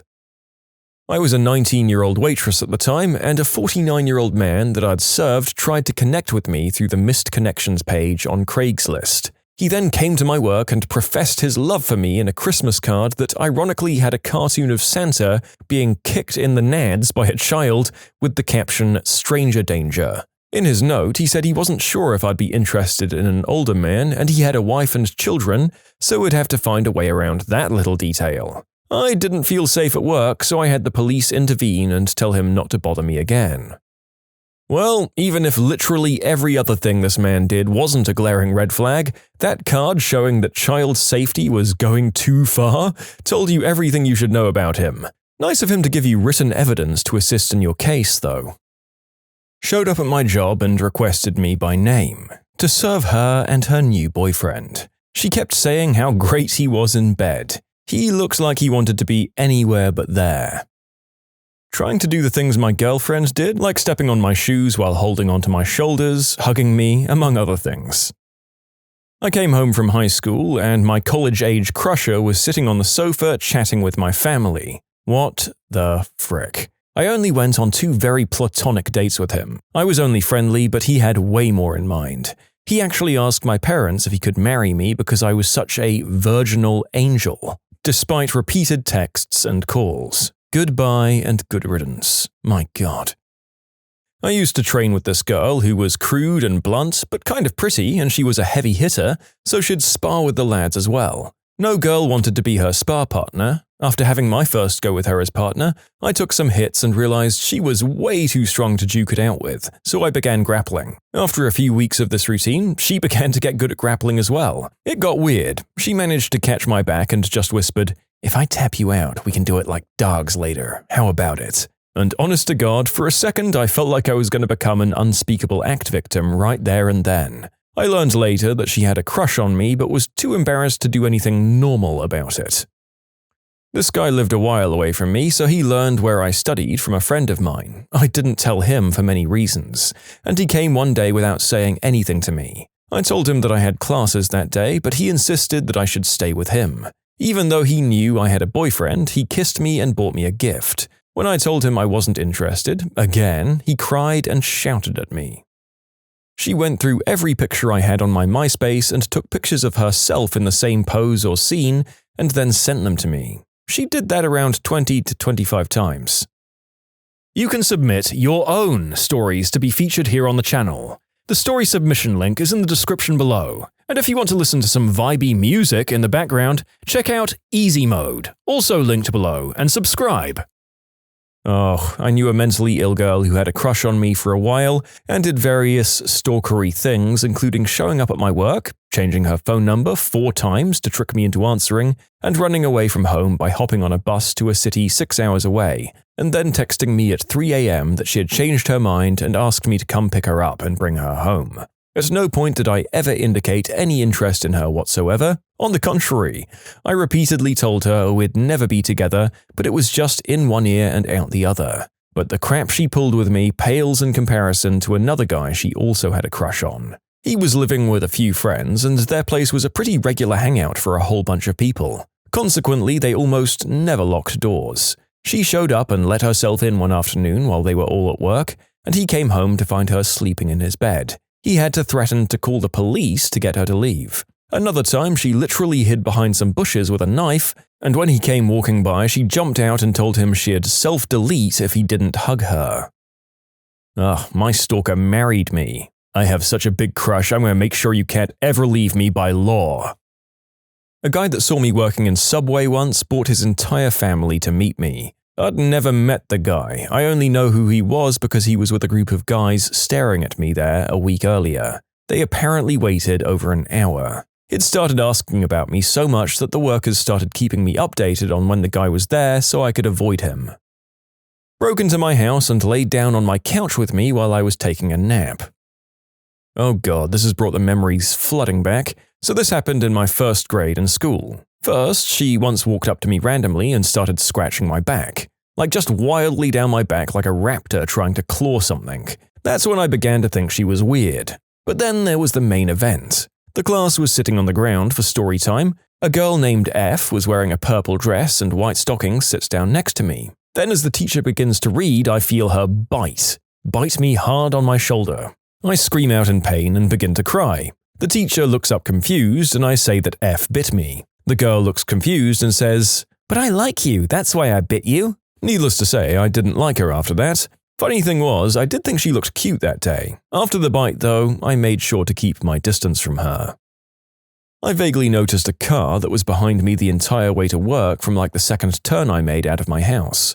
I didn't think too much of it at the time. I pulled into work and this guy walks over to my car and opens the door and I was like, "What the fuck? Oh, hey? What's up?" It was some dude I'd served 2 weeks ago named Bob. So he said something along the lines of, "I bought this book for you." We'd talked about how I like to read and he had recommended this author. So I'm still pretty weirded out that he opened my door and we're the only ones in the parking lot, so I just quickly said, "Thank you," and told him I'd see him inside once my shift started. He then goes on to say, "You didn't see me behind you the whole way? I was waving my arms out the window, but you wouldn't look back. I knew it was you because I remembered your license plate is," and he just read off my number plate. At this point, I'm just calculating in my head how to get the frick out of the situation and internally just freaking. I don't even remember what I said, but it was something to the effect of, "Oh, no, I didn't see you, but hey, I've really got to go in." Oh, but wait, there's more. He then says, "Oh, well, I live right next to you. Are you in the white apartments or the orange ones? I'm in the golf community right up the street. I drove around to the white ones for a while looking for you so I could give you the book." What the frick? I just told him I really had to go or I'd be late. I went inside and hid in the back for like half an hour until he left and told management, and they've put him on the banned list. This was 2 weeks ago, and I've been parking my car 3 buildings over and walking to my apartment because he memorized my plate number. Every time I drive, I've been scoping out everyone around me to make sure it's not him. He mentioned leaving to go up north for a few weeks the last day I served him, so I think he's gone, but he'll be back eventually, and I don't really know what else to do other than keep him banned from my work. I met this guy one time, for frick's sake. Sorry this got so long, it's been stressing me out. Nobody had a crush on me, I was the one having said crush. I wrote my phone number on a potato and rolled it to them when I was in 9th grade. I never got a call. Not my brightest moment, to be honest. The old Irish hello. I think you should have tried it out a few more times just to be sure, but then again I guess it's not a winning method for everybody. A classmate of mine who I barely talked to came up to me on Valentine's Day and handed me chocolates and a huge teddy bear with my name sewn into it. A bit weird, but I was appreciative of the gift. However, the worst part is that they handed me a drawing of me leaning on a motorcycle in very revealing clothes that looked kinky as all heck. Keep in mind that my fashion is quite conservative. And they then proceeded to loudly recite a 2-page-long love poem in public whilst I was with my friends. The poem referred to me as his princess, love of his life, among other things. I rejected him and never spoke to him again. You know, when I read that first paragraph, I was thinking, oh, that's too much, but the intent is kind of sweet. Then the second part, and oh no. He cornered me in the hallway when I was on my way to the restroom and proceeded to lean forward, purse his lips, and close his eyes, like I'd been waiting to kiss him my entire life. I proceeded to tell him, "Not today, Daniel," and go about my business. Also, the kid was 5 and I was his teacher. Alright, I should clarify, I'm 5'9", and by cornered I mean ran up to me in the hall, stopped about 2 feet in front of me, blocking my path, and then did the above. Of course, he was 5, so it wasn't really that difficult to get around him. Daniel did this on the regular, actually. His home life wasn't amazing, and I got the feeling he was just starved for attention. A lot of the other teachers, especially the ones that had him before me, didn't think he'd amount to anything since he was always acting up in class. But I like to give all of my kids a chance. Once I gave him a little more one-on-one time that he really needed, he stopped being so disruptive and apparently developed a crush on me. She made me a poster board, scrapbook style, of the moments of our friendship she had interpreted romantically. Show up at my work at like 4 a.m. and stare into the dark restaurant watching me while I prepped the baking for the day alone. They also advanced the creep and started showing up in my apartment building at weird hours. Told me she had dreams of unaliving me and actually had plans too. It creeped me the frick out, but still I could see she had some serious mental problems and I tried to help her as much as I could. I mockingly called her my special little snowflake while flirting. She had never heard of the label snowflake before. The next day she shows me her new tattoo of a snowflake. They hid in a closet while I did the deed with someone else. Not so bad, but freshman year of college, I had a girl in my class both semesters, and she would not stop staring at me or trying to sit next to me. She'd make comments like, "I like your voice," or uncommon stuff like that, and when I said I had a girlfriend, she called her a hussy. He announced he had a crush on someone in our therapy group while staring directly at me. The entire session was derailed to awkwardly deal with his feelings while I wanted to melt into the floor. We got coffee one time after a group session and he went and did this. I was 19, he was 25, and he knew I had issues with social anxiety. Top 5 worst experiences of my life, hands down. When I was in high school, a painfully shy girl in my art class secretly painted a portrait of me. We were supposed to paint a portrait of a historical figure. We were assigned 6 classes to work on our projects. She shyly showed it to me and said, "This is you." I was stunned, especially since in her eyes I looked like Marty Feldman. the guy who played Igor in the movie Young Frankenstein, only less attractive. Also, one of my ears seemed to have taken flight and was about half an inch away from the side of my head. Since her painting was in my hands, I gave her my portrait of Ben Franklin to her and stammered something and left. Upon reflection, my Ben Franklin probably did bear a passing resemblance to her. I mean, not the glasses, but, you know. They started speaking in my native language when nobody taught him and listening to the same music as I do. I'd never shared my playlist with him. Weirdest case I've ever had is where a girl challenged me to a table tennis match, but she used her flip-flops as dual-wielded paddles. It was 2 a.m. One stood on top of a desk and asked me to kiss him in front of the class. Yeah, that was odd. Next one kissed my knee? I don't know what he was doing. And then there was the one who bullied my little brother and called me bad names all the time because he thought it would get me to like him. No, calling me a fat slag isn't going to get me to be into you, honey.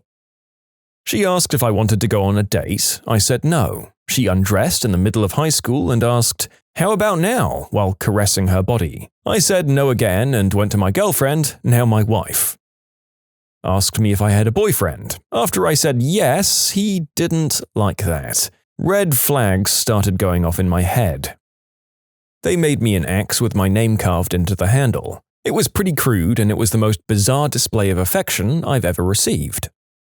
Anytime they don't take no for an answer, it always weirds me out. I told a guy no several times today while I was trying to work and that I had a boyfriend. Ended up telling him, "Sir, I have a boyfriend and I'm 7 months pregnant." His response? "Oh, I'm very good with kids." What was the dirtiest trick ever pulled in the history of war?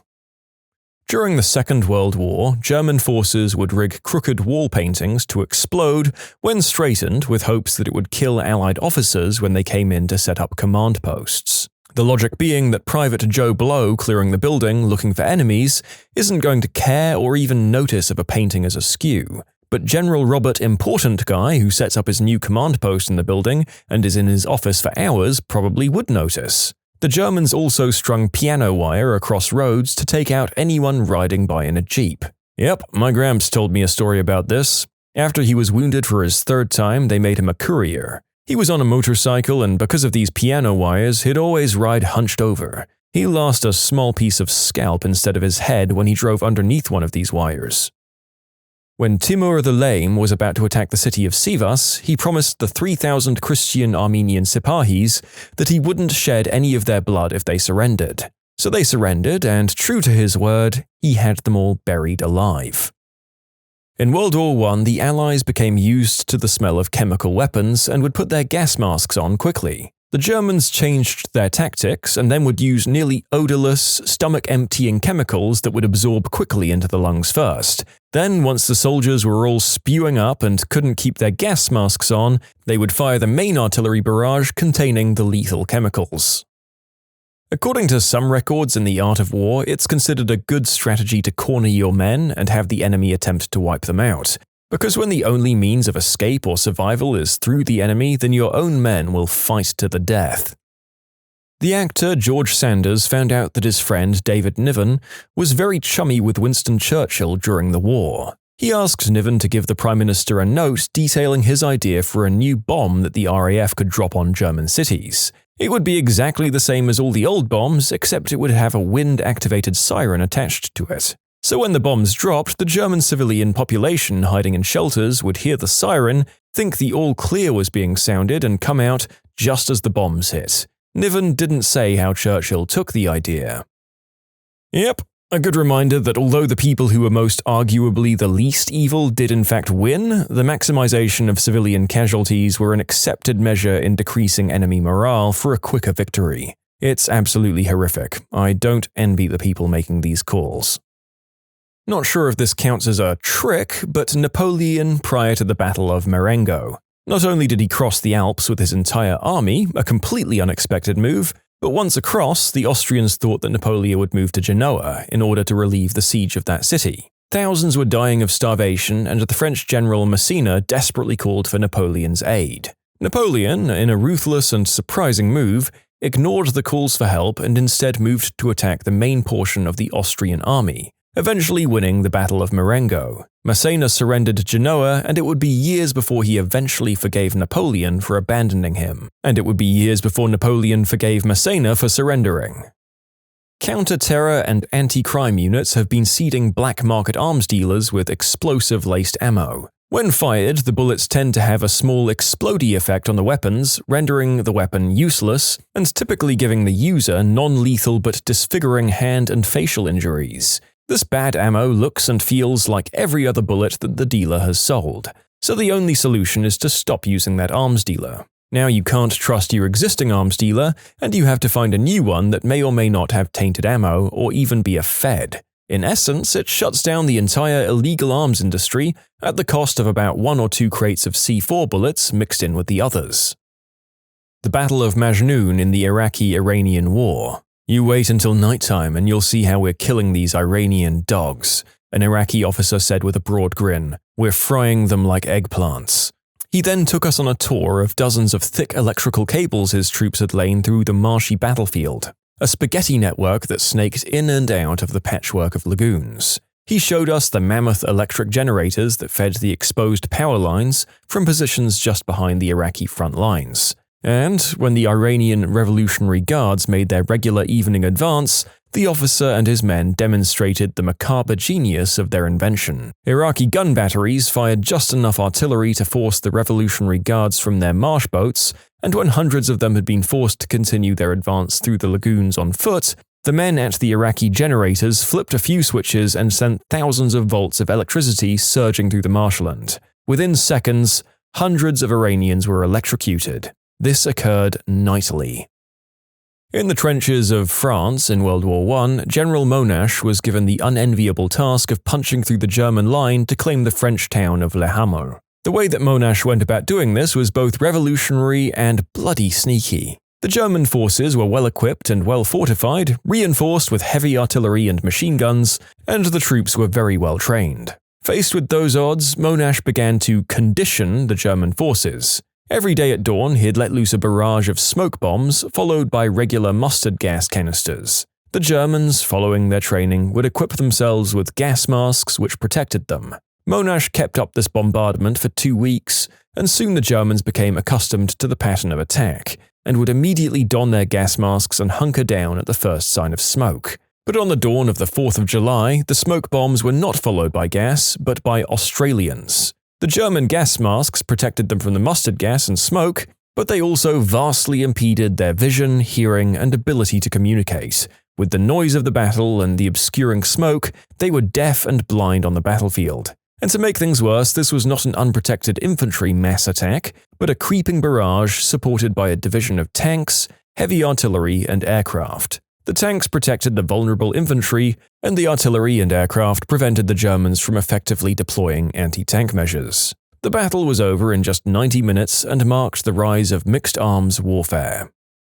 Not sure if it's been posted yet or not, but the Ghost Army was a pretty great trick. Maybe not dirty, but still really clever and underhanded. The 1,100-man unit was given a unique mission within the Allied Army to impersonate other Allied Army units to deceive the enemy. From a few weeks after D-Day when they landed in France until the end of the war, they put on a traveling road show, utilizing inflatable tanks, sound trucks, fake radio transmissions, scripts, and pretense. They staged more than 20 battlefield deceptions, often operating very close to the front lines. Their story was kept secret for more than 40 years after the war, and elements of it remain classified. I think that's so frickin' cool. You had entire airfields full of fake planes and stuff, and Germany was running around going crazy over it, but it was all fake. So perfect. Plus the insignia is really cool.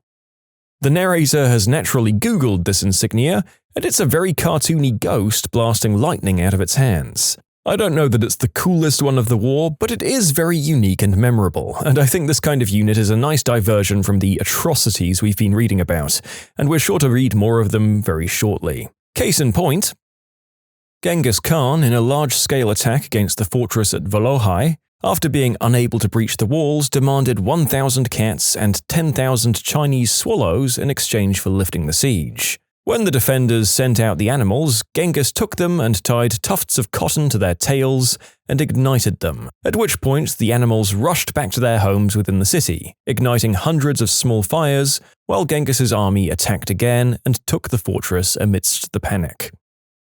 The Russians and their use of a scorched earth policy. I can't think of a better way to flip off your invaders than ruining all of your own stuff so that when they do take it, it's worthless. Not only that, but the land itself is just too damn cold. So go ahead, take the land. You'll just freeze to death. Congratulations. Before the Battle of Yorktown in the US Civil War, the Confederate General Magruder was able to convince McClellan that he had 40,000 troops manning his defenses rather than his actual force of 10,000. If I recall correctly, he found a point in the defenses where he knew his troops would be observed and counted and marched them past that point several times. McClellan had 120,000 troops and superior artillery, but like always, he hesitated to attack even with superior numbers. He also thought that another general was approaching with 60,000 men, which is actually close to the actual number, and didn't want to attack Magruder's 40,000 and be hit by 60,000 as well. So he waited for his own reinforcements and more reconnaissance. If he had attacked Magruder, he would have overwhelmed him and been able to prepare for Johnston's arrival. Instead, he waited to attack until Magruder's forces were reinforced. Johnston arrived and added even more troops, and the Confederates were eventually able to slip away from the battlefield with only 300 casualties. In short, Magruder marched troops in a circle past his enemies, making 10,000 men look like 40,000, causing the cautious McClellan to hesitate and waste the opportunity. This is exactly what Russia did in 1955 with the Bear and Bison bombers, knowing that Western intelligence was likely to be watching the military parade through Red Square. They simply flew a single squadron in one large loop over the parade, giving the impression of having way more bombers than they actually had. Unfortunately for the Russians, the U-2 spy plane soon uncovered their actual numbers, but it was an extremely effective bluff in the short term. The British pulled a dirty trick during the African campaign in World War II. At every well and oasis they could find, they hung up a sign that said, "Danger! Poison!" in English and German. It was only when the Germans complained that poisoning wells was a war crime that the British pointed out that, yes, poisoning wells was a war crime, but merely hanging signs was not. The water was perfectly drinkable. On a similar note, how many mines does it take to make a minefield? One sign. I nominate the Vietnamese defeating the Chinese Han in 938 near Ha Long Bay, copying the relevant section from Wikipedia. By the time the Chinese general Liu Hongkao arrived in Vietnamese waters with the Southern Han expedition, Liu Hongkao's plan was to ascend the Vietnamese Bac Dang River and to place his army in the heart of Jacanato Chao before disembarking. The Bac Dang was the major riverine route into the Red River Plain from the north. The Vietnamese general Ngo Quyen anticipated this plan and brought his army to the mouth of the river. He had his men plant a barrier of large poles in the bed of the river. The tops of the poles reached just below the water level at high tide and were sharpened and tipped with iron. When Liu Hongkao appeared off the mouth of the river, Quyen sent out small, shallow-drafted boats at high tide to provoke a fight and then retreat upriver, drawing the Chinese fleet in pursuit. As the tide fell, the heavy Chinese warboats were caught on the poles and lay trapped in the middle of the river, whereupon they were attacked by Ngo Quyen's forces. If I recall correctly, this wasn't the only time the strategy was employed. I'd have to go back to my books, but I think it was used again in the 1200s. You can submit your own stories to be featured here on the channel. The story submission link is in the description below. And if you want to listen to some vibey music in the background, check out easymode, also linked below, and subscribe. Washington crossing the Delaware, sneaking into the Hessian camp while they were drunk, and celebrating Christmas. 3 American losses versus 22 losses on the Hessian side and 1,000 prisoners. Capture of their weapons, gunpowder, and supplies.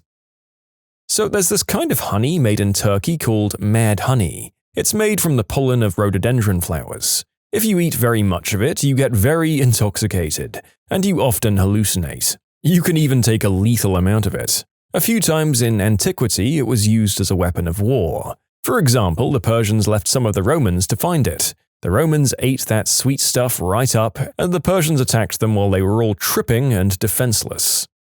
In the same way that he did his diligence about the Ghost Legion in his last comment, the narrator kind of feels inclined to track down a sample of this mad honey and try it for himself, purely for research purposes, of course.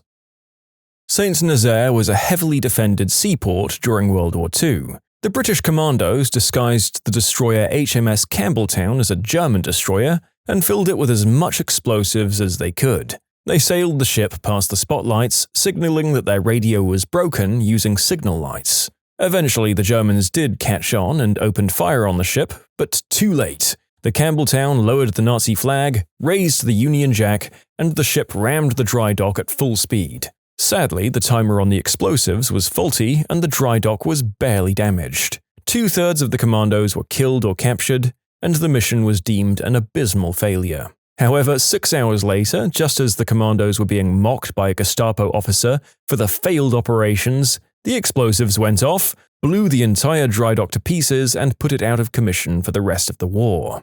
Reportedly, there was much gloating among the British prisoners as in a matter of seconds, the operation went from an abysmal failure to one of the greatest successes in the history of the commandos. There's a great quote from the Forgotten Voices of the Second World War. Just before the Campbelltown exploded, Sam Beatty was being interrogated by a German naval officer who was saying that it wouldn't take very long to repair the damage the Campbelltown had caused. Just at that moment, she went up. Beatty smiled at the officer and said, "We're not quite as foolish as you think." Crac de Chevalier was a Crusader castle in Syria and one of the most important castles in the world with imposing walls and a very good defense. The castle was besieged by Sultan Baybars. This man conveyed a forged letter to the garrison, supposedly from the Grand Master of the Knights Hospitaller in Tripoli, which granted permission for them to surrender. They did, and Baybar got the castle. The Turks had the Turan tactic. The army would formate into a crescent, with the arms of the crescent being the armored, strong divisions, and middle front being the fastest divisions, and middle back being the highest firepower, the cannons. They'd start the battle lined up and charge, then the fast middle front guys would start retreating to the lines behind the middle back, the cannons. The arms of the crescent would hold firm because they were the armored part. The enemy would think they were retreating completely, because it looks like they're losing their crap and their formation, and would chase after them only to be met with the cannons and to be encircled by the crescent's arms. It was a slaughter of the enemy after that. Back in the English Civil War, there was a certain nobility in battle where you were supposed to be able to see your opponent and you would stand and fight. Cromwell decided this was stupid and in numerous battles would send troops round the side, hidden by trees and bushes, to tear through the cavaliers before the fighting began properly. It was a lot dirtier trick at the time. I think the start of World War II, when the Führer made prisoners dressed like Polish soldiers and let them attack Germany so that Germany could run over Poland. Sneaky man. Also promising not to invade the rest of Czechoslovakia after being given all of their border defenses, then proceeding to invade the rest of Czechoslovakia basically unopposed.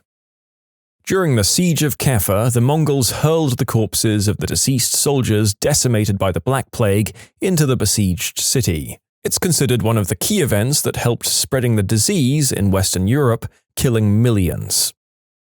Not so much the dirtiest trick as one of the most hard-nosed decisions. The first V1 flying bombs, if you're under the age of 40, think first-generation cruise missiles, they were being launched by Germany against London. And they were hitting. They were area weapons, as accuracy was pretty much a mile on any side of the aiming point, but they were coming down in central London. Germany had no agents in Britain, not one. They thought they did, but every agent they sent over was caught and then either turned or eliminated, and the other agents were all fictitious, imaginary ones dreamed up in a British campaign of disinformation that was and is breathtaking. The government decided that they simply didn't want to risk the buildings and architecture and heritage of the heart of London, as quite a lot had been bombed out already. So the agents reported back to Berlin that the V1s were overshooting their target and coming down in North London. Fake stories planted in newspapers reinforced the deception. The Germans dutifully shortened the range, and the V1s knocked the crap out of areas of South London.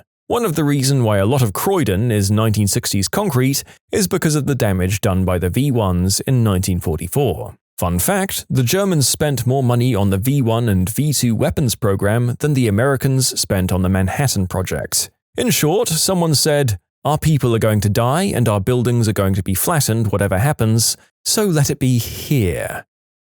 There is something just so very Churchill and Tory about this decision. No, for God's sake, don't let them destroy our monuments. At least let's redirect them into the suburbs where they can only hit poor people. Ah yes, that's better. Some of the USA's tricks during the Cold War to assassinate Fidel Castro were pretty mad. One idea attempted by the CIA included putting thallium salts into his shoes so that his beard, eyebrows, and body hair would fall out. It was considered that this would cause his downfall as no one would take him seriously after that.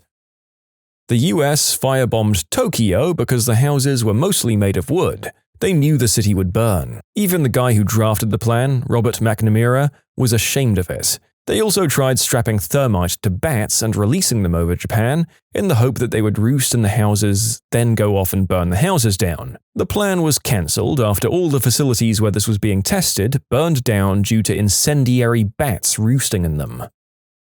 Lots of these will be fairly depressing. As dirty or sneaky tricks go, Operation Mincemeat was crafty. Or at least I'm looking for an excuse to post it.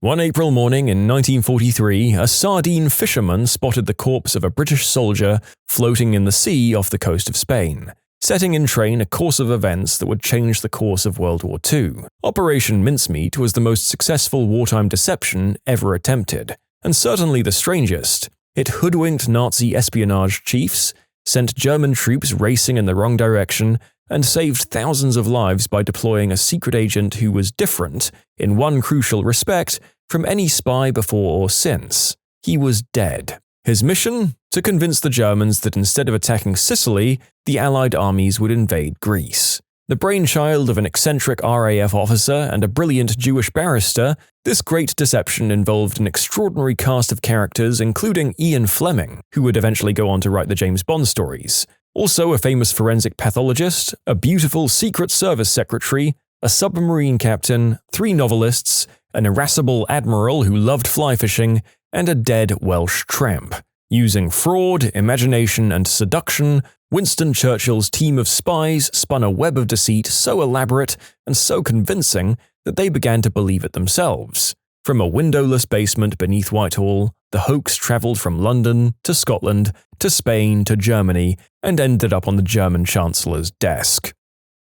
There was a time of World War I called Live and Let Live. Both sides essentially refusing to fight and coming out of the trenches together and socializing. After the generals on one side, I think it was the British but I could be wrong, found out about this, they devised a dirty trick. The British lured the Germans out of their trench by playing a traditional German anthem and then cut them all down, thus ending the days of Live and Let Live. It was 184 BC. Hannibal was fighting King Eumenes of Pergamus, who had a superior naval fleet. Hannibal instructed his men to gather up all the snakes they could find and load them into earthen pots. He then sent a fake letter of peace over just to find out which ship was the king's. They focused their attacks on that ship while firing the pots at the fleet to distract them with poisonous snakes on their decks. Hannibal won that battle. I read somewhere about a high-ranking officer in the Chinese military that was infamous among enemies and allies for his cleverness and ability to come up with unique war tactics. During some war, the enemy army was marching towards some strategically valuable location. The general, knowing he couldn't let his army take the location, rode to a town that the army had to pass through to get there and set up his plan. As the enemy army approaches the town, they see this general, all alone, sitting on an arch above the entrance playing a flute. They turn right the frick around and abandon the plan, fearing some brutal and elaborate ambush. The general was bluffing. He was the only person there. The Black Dinner, which happened at Edinburgh Castle in 1440. Essentially, the real-life version of the Red Wedding. Olga of Kiev's entire campaign against the Drevlians. She had the first set of emissaries buried alive, had a second set locked in a bathhouse and then burned, then she invited a whole bunch more for a funeral feast and had them slaughtered while they were drunk. Then she just marched her soldiers over and took out the rest. Letting the Germans bomb Coventry so that the Germans wouldn't suspect that their codes were cracked and the British knew they were going to bomb Coventry. Maybe when Germany attacked the Soviet Union in 1941, Stalin was so furious and perhaps disappointed that he didn't do any public speeches or appearances for more than 2 weeks. War elephants basically mess everything up. There is one way to defeat them though. You slather some pigs in sticky flammable stuff, set them on fire and let them loose. This freaks the war elephants out and they become useless. When you subscribe, make sure to hit the bell to turn on notifications. Put the playlist on in the background to finish listening to all the stories, or if you want some vibey music to put on in the background, check out easymode. If you like Am I the Genius, give Am I the Jerk a shot. Everything linked in the description.